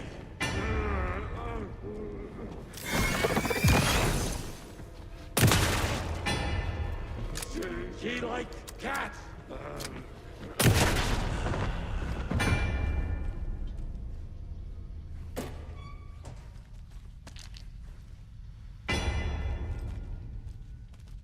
No power. Can't use the switch.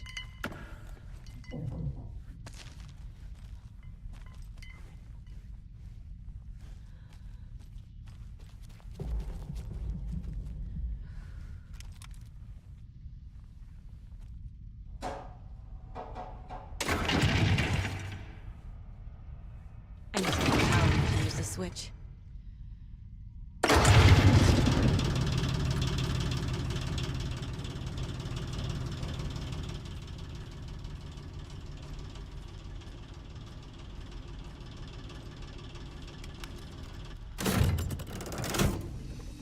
The wall just disappeared. The light did that?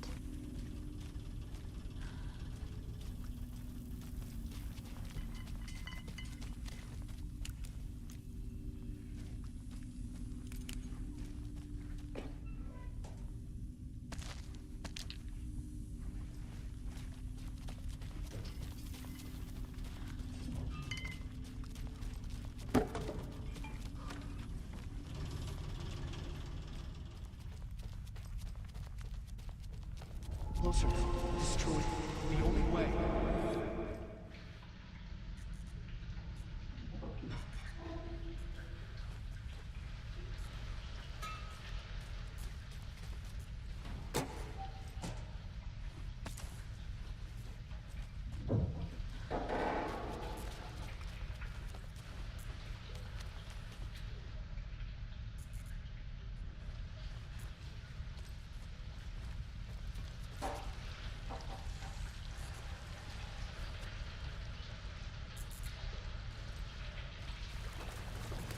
It's a loop, like the others.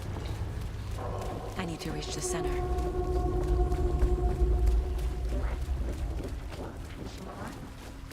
Cynthia. She's here.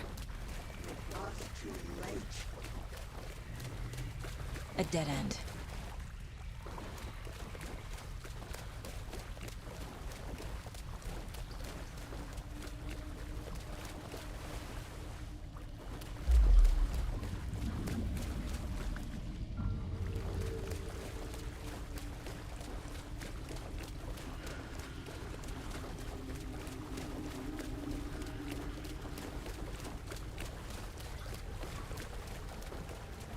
Oh, back here again.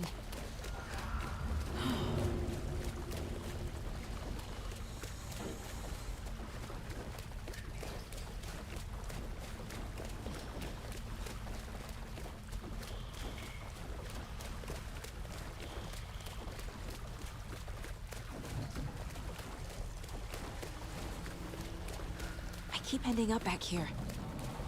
Why?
key has to be nearby.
Writing a story.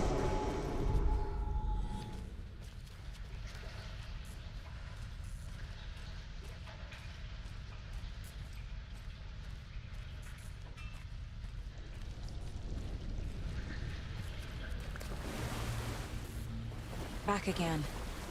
Gotta go deeper.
sorry, kiddo. The hag tricked me. Tor, I'm here! I'm coming!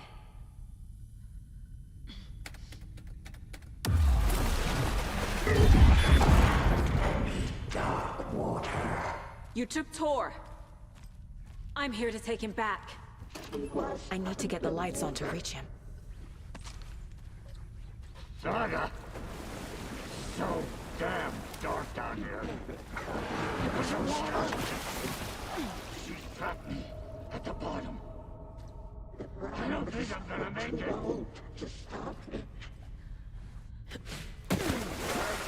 See a way out. I gotta get out of the water. They pushed her down. Joe! Where are you?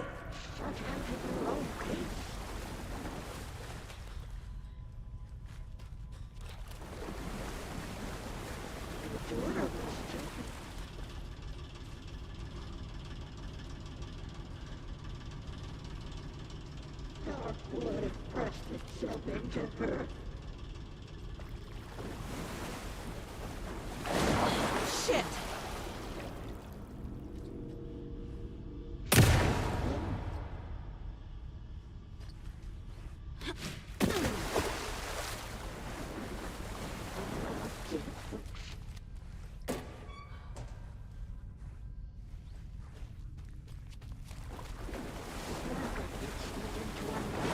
I can't stay in the water.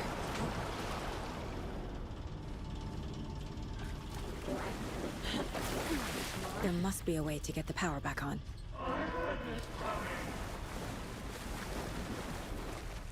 Casey was gone.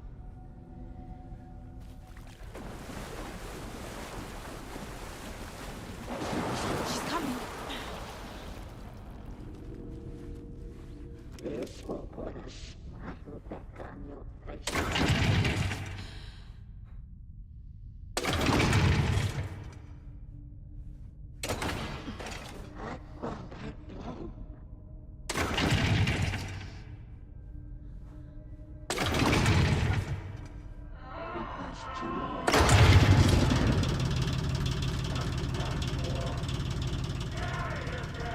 I'm not leaving you here, Tor. Hold on!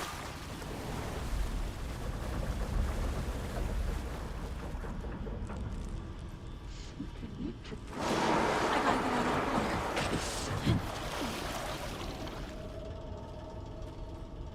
Saga was trapped in a forest. I wasn't too old to stop it.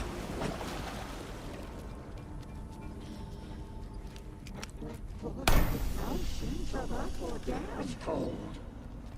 Dark. I can't see a goddamn thing. Tell Odin. I'm sorry I fucked everything up. You can apologize to him yourself. I'm getting you the hell out of here.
Cynthia took the record and I brought it back. Dark. I can't see a goddamn thing. Tell Odin. I'm sorry I fucked everything up. You can apologize to him yourself. I'm getting you the hell out of here. That did it.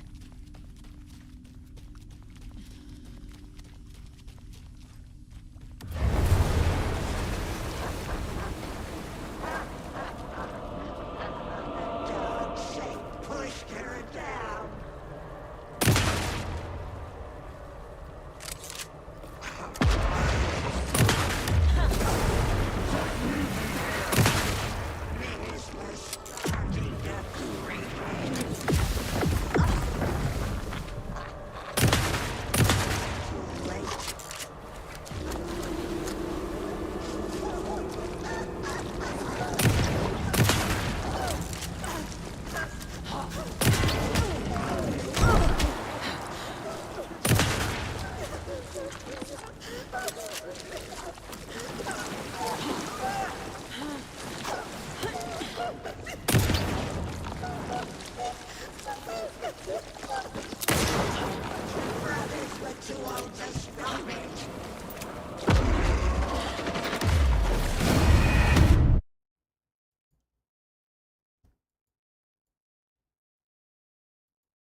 Cynthia took the record and I brought it back. Dark.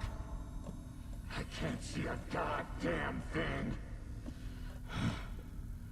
Tell Odin. I'm sorry I fucked everything up. You can apologize to him yourself. I'm getting you the hell out of here. That did it.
Cynthia took the record and I brought it back. Dark. I can't see a goddamn thing. Tell Odin. I'm sorry I fucked everything up. You can apologize to him yourself. I'm getting you the hell out of here. That did it.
Cynthia took the record, and I brought it back. Dark. I can't see a goddamn thing. Tell Odin. I'm sorry I fucked everything up. You can apologize to him yourself. I'm getting you the hell out of here. That did it.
You again.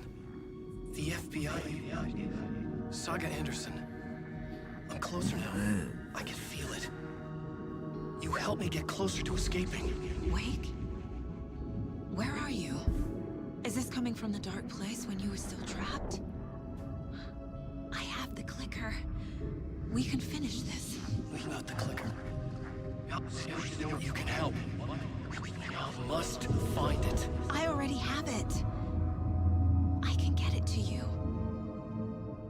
But I have to understand. Did you write Logan into the story? Lad's in danger. I need to get back. I'm writing a story. It's the only way. Then change the story.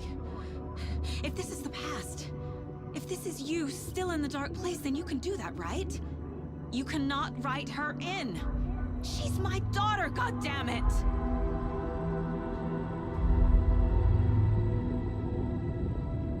Logan is in the story. I can get him to change it. I have the clicker. I'll make him change it now. He had no right to do this to Logan. To my family.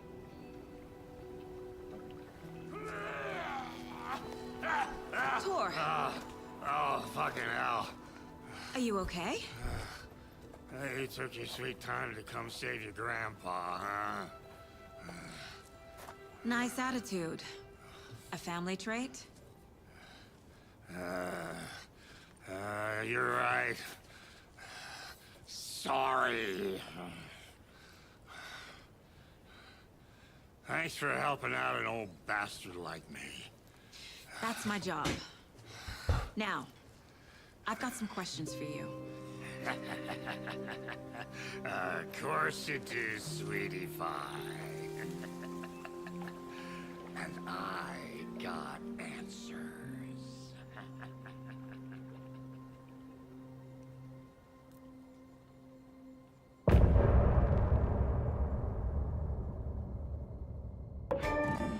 Look in the mirror. The cop. We need to talk. Damn right. Lots for me to explain. But not here. The night's got ears. We can have our talk in your head. You have a room there, right? How do you know about that? I'm your grandfather. What don't I know?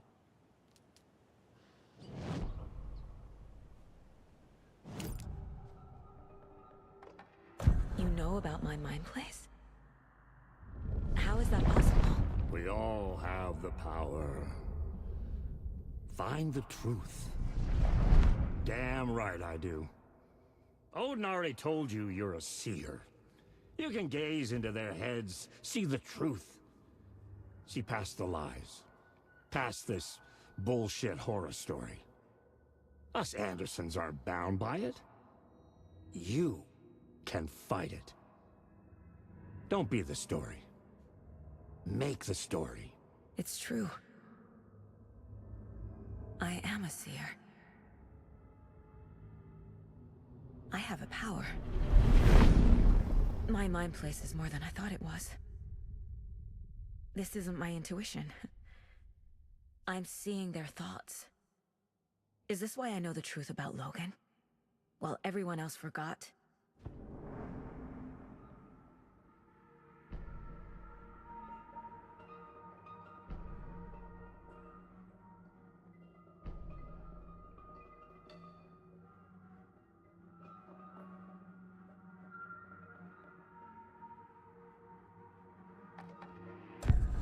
You said you were my grandfather. If that's true, why wasn't I told about you? You were part of our fucked up family, way before this horror story. I was a shitty fucking dad to Freya. Your mom didn't deserve that. Not one bit. Things were said and done. Not a day goes by I haven't regretted it. But that fucking father of yours didn't make things any easier.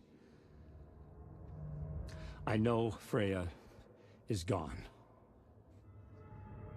So I need to apologize to you. I am sorry, Saga. I can see he's sorry. Mom said she didn't want anything to do with my grandfather. And that my father died before I could remember. It all matches. Tor and Odin are part of my family. I have the clicker. Can I use it to save my daughter? An amp? Get your guitar roaring and your drums crashing. Blow reality's eardrums.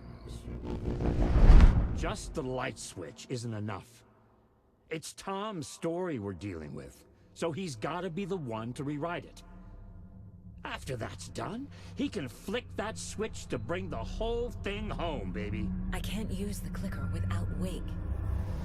Tom, meaning Wake, he needs to rewrite the story first. I can't stop the horror story without him. You said you were a shitty father to my mom.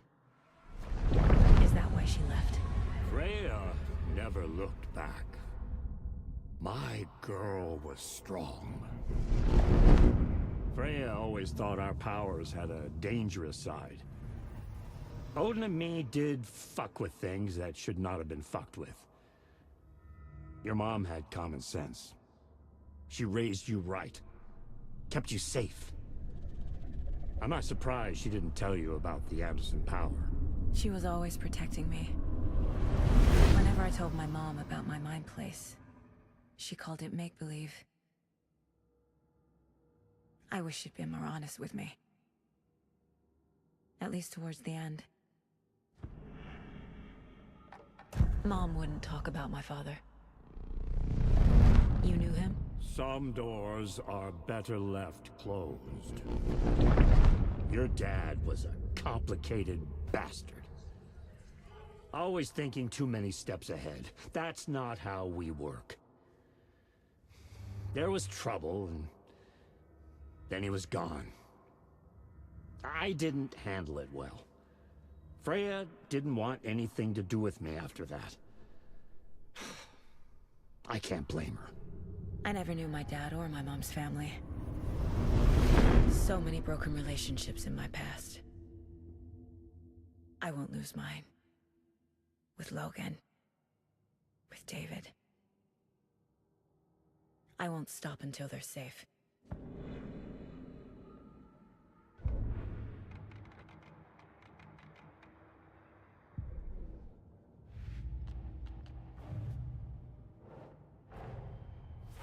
Wake wrote Logan into the story. He had no right to use her like this. There is still time to make him fix it. I won't give him a choice. Tor's here, in the overlap. Gotta find him and get the fuck out.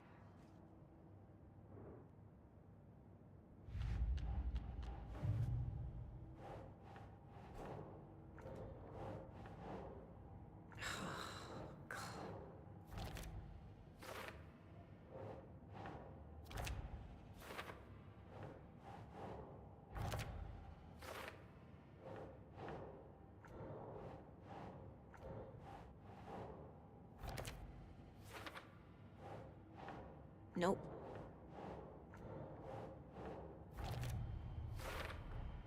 Tor and Odin can actually speak with me in my mind place, thanks to their own powers.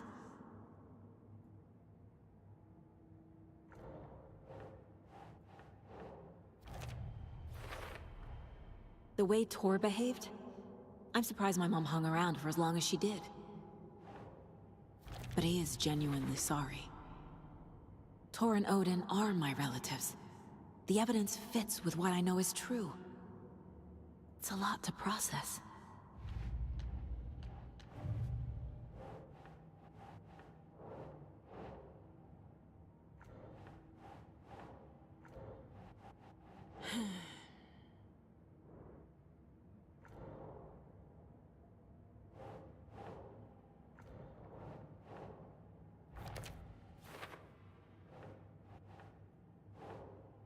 Nah. Wake needs to be the one to rewrite the ending. And I'll need to keep an eye on him.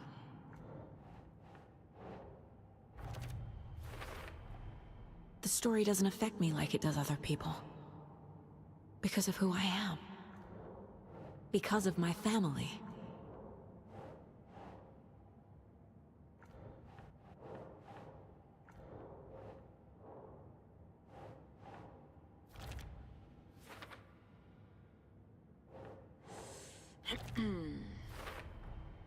Overlaps require pieces of art to enter.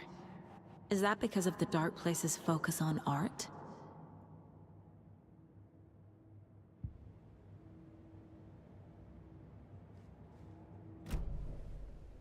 Thanks for telling me this, Tor.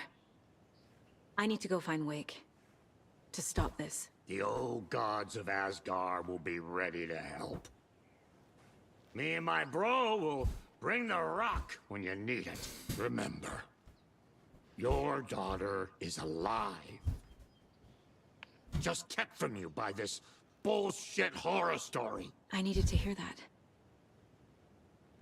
Thanks, Grandpa. Don't worry about me, kiddo. I'll drag my sorry ass over to Owen.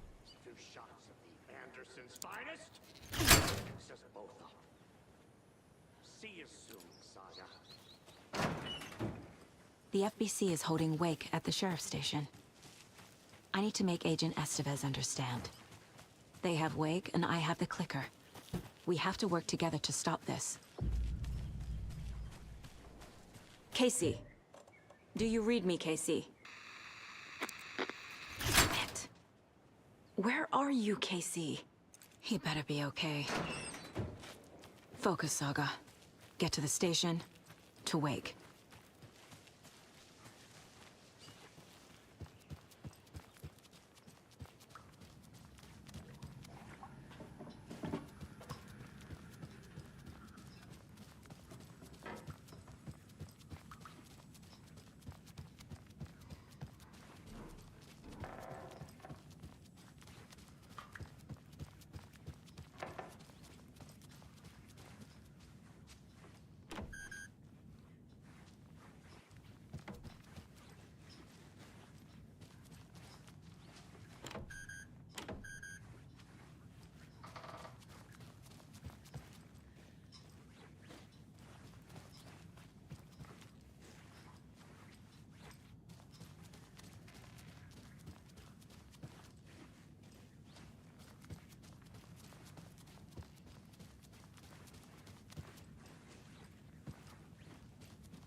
Another rhyme.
On greener pastures now.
Keep trying.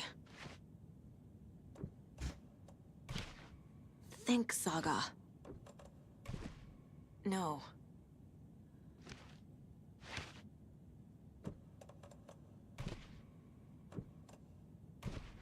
Ugh. Doesn't make sense. That's not right. Nope.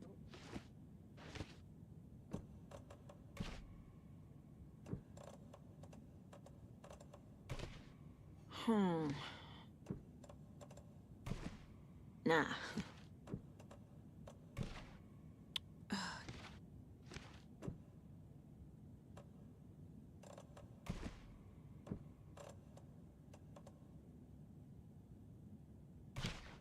Doesn't look right.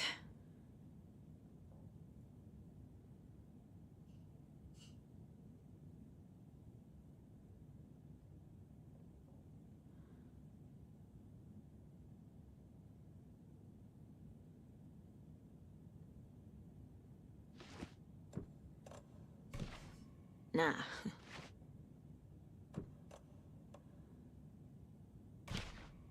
Think, Saga.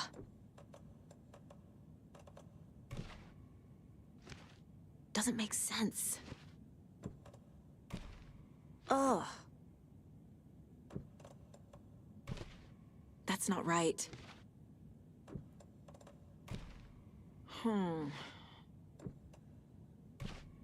Keep trying. Nope.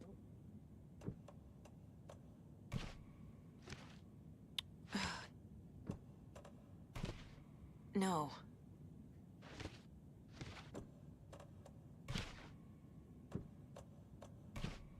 Doesn't look right. Yeah.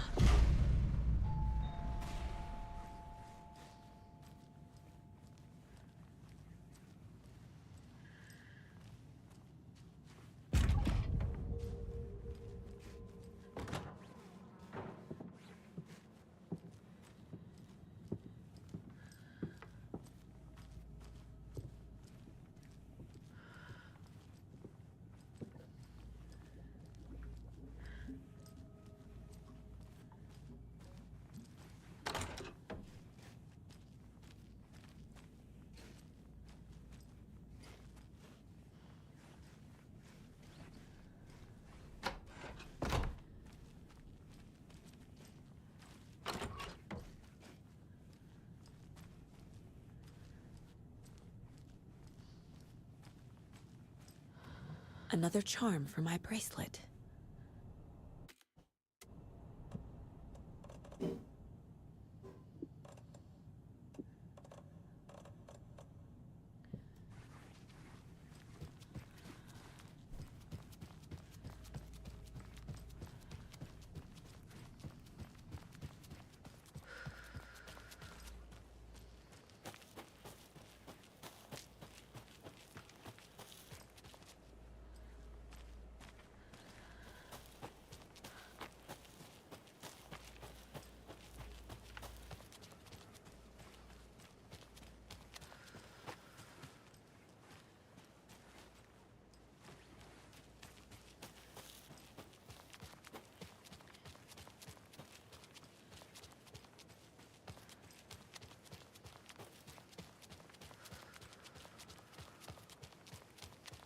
Ah, can't forget the dolls. Might need them again.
Another locked box.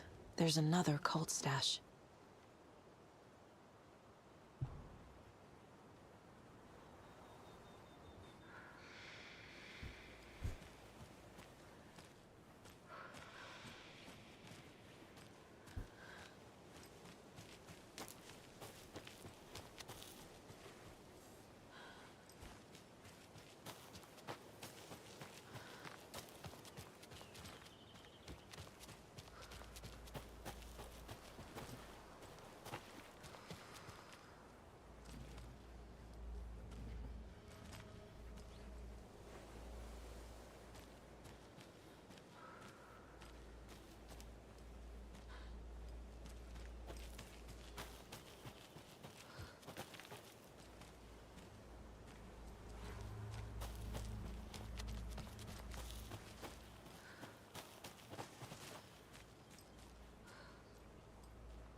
Get the clicker to wake and make him fix his attempt to play God.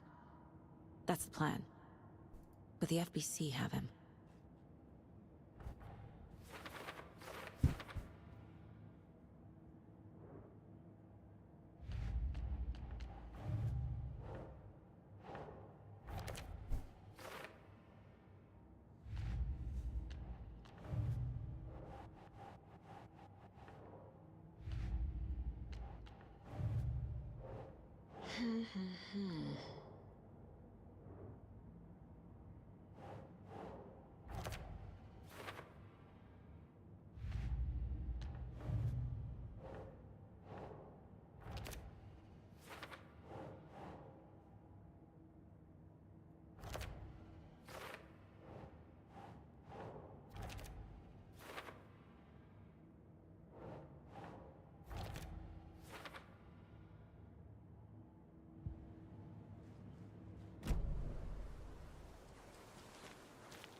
Another one of those cult boxes.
There's another lunchbox.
Saga fired the rifle, hit the Taken again, pulled back the bolt to reload. She fired again, another hit, faster, again, yet faster, again.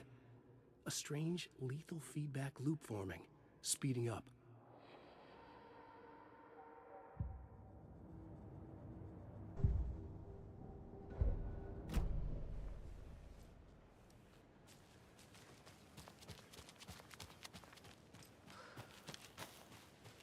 Up next, we had a guest lined up. I have it written down here somewhere. What's this say? Jim Figamore. Figamore? Figamore. I know that name from somewhere, but... Oh, the lion's lighting up, so that could be him. Hello, you're on with Pat Maine. Hey, it's Terry.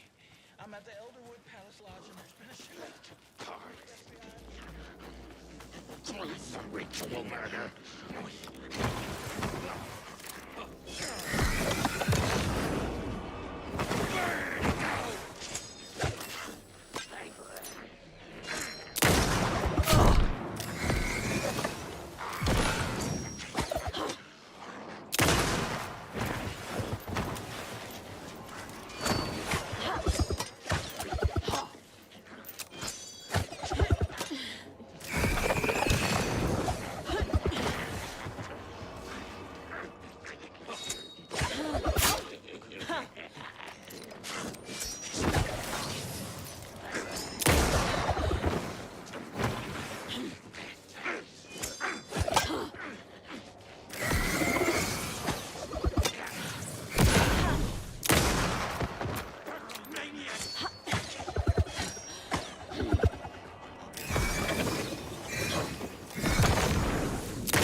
Good job, Saga.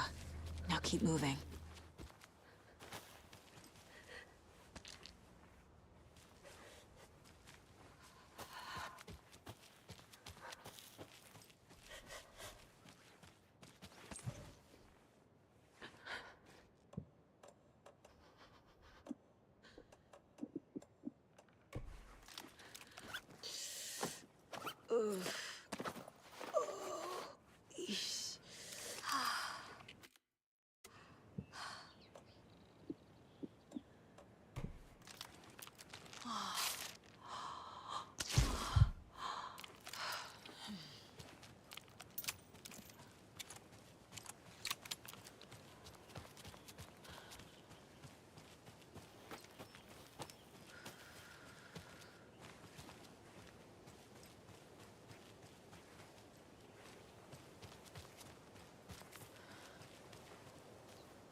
It won't open.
Was back. I wasn't able to escape. The dark presence had stopped me.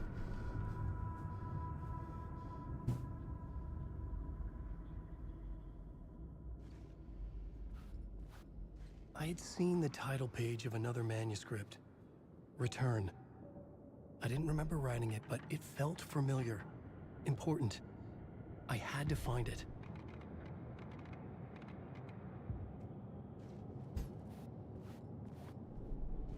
The plot board was empty again.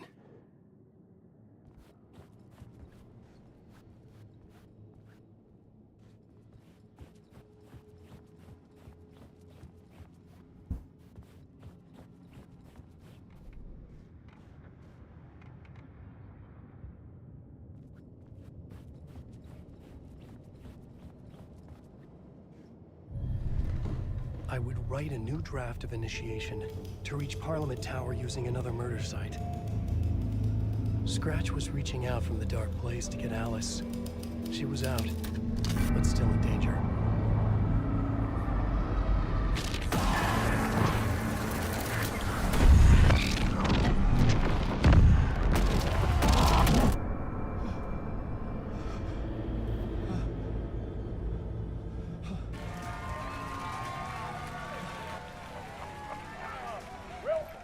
Welcome. Our guest tonight is Alan Wake.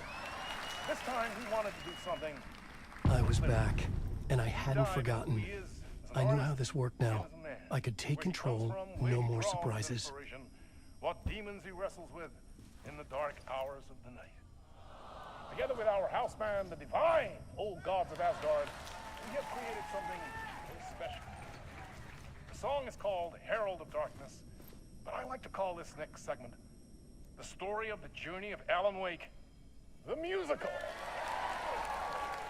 We just do what we always do. We'll chat, but instead of talking, we'll sing it.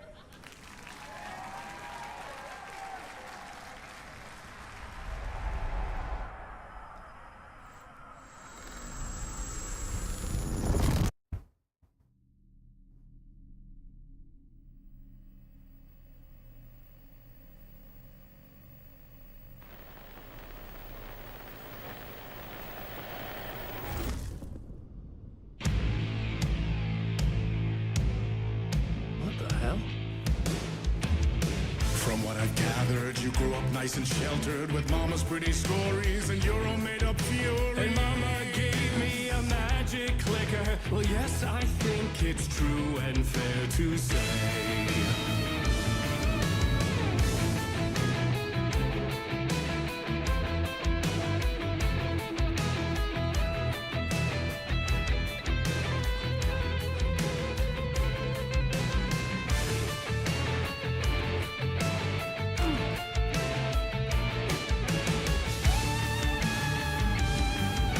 Come on in and listen, lost words you've been missing. Now the fire you're bearing, the eye of the darkness, your light.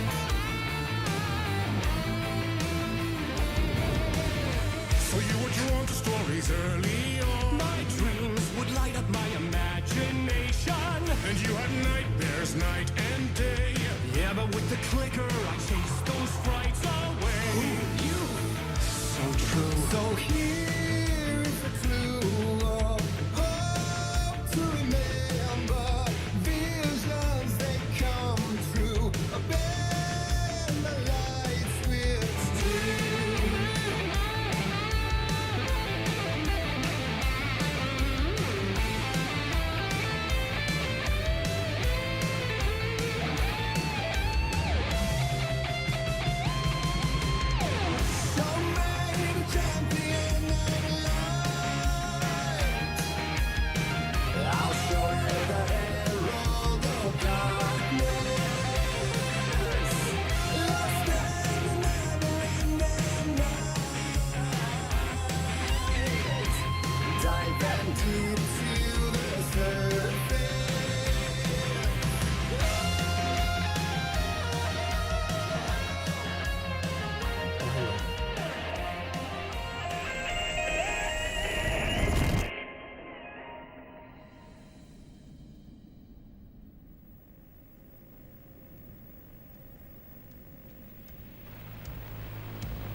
And the award goes to Alan White. And all your stories of crime and chilling thrillers of hard-boiled killers became bestsellers. It was all too much, I had to get away.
But there is more to it than meets the eye. I never meant for it to ruin my life that way. Would you say you lit the jaded lie? Dark shades could never save the day. So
like Tom's ain't before him, and maybe they'd be happy once again. Just one shot, one more chance for him to save their marriage away from the city, a romantic getaway.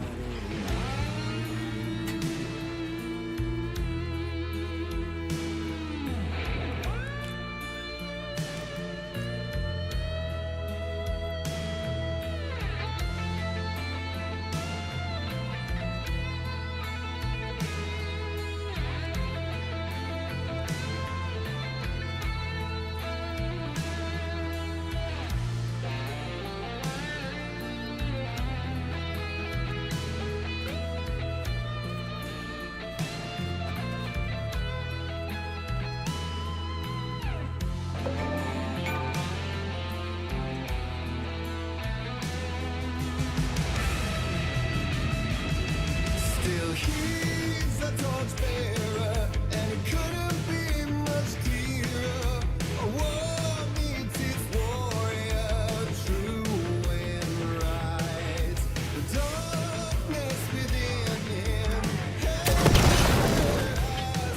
had he seen her drowning? Would he save her from the darkness of the lake?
so bad.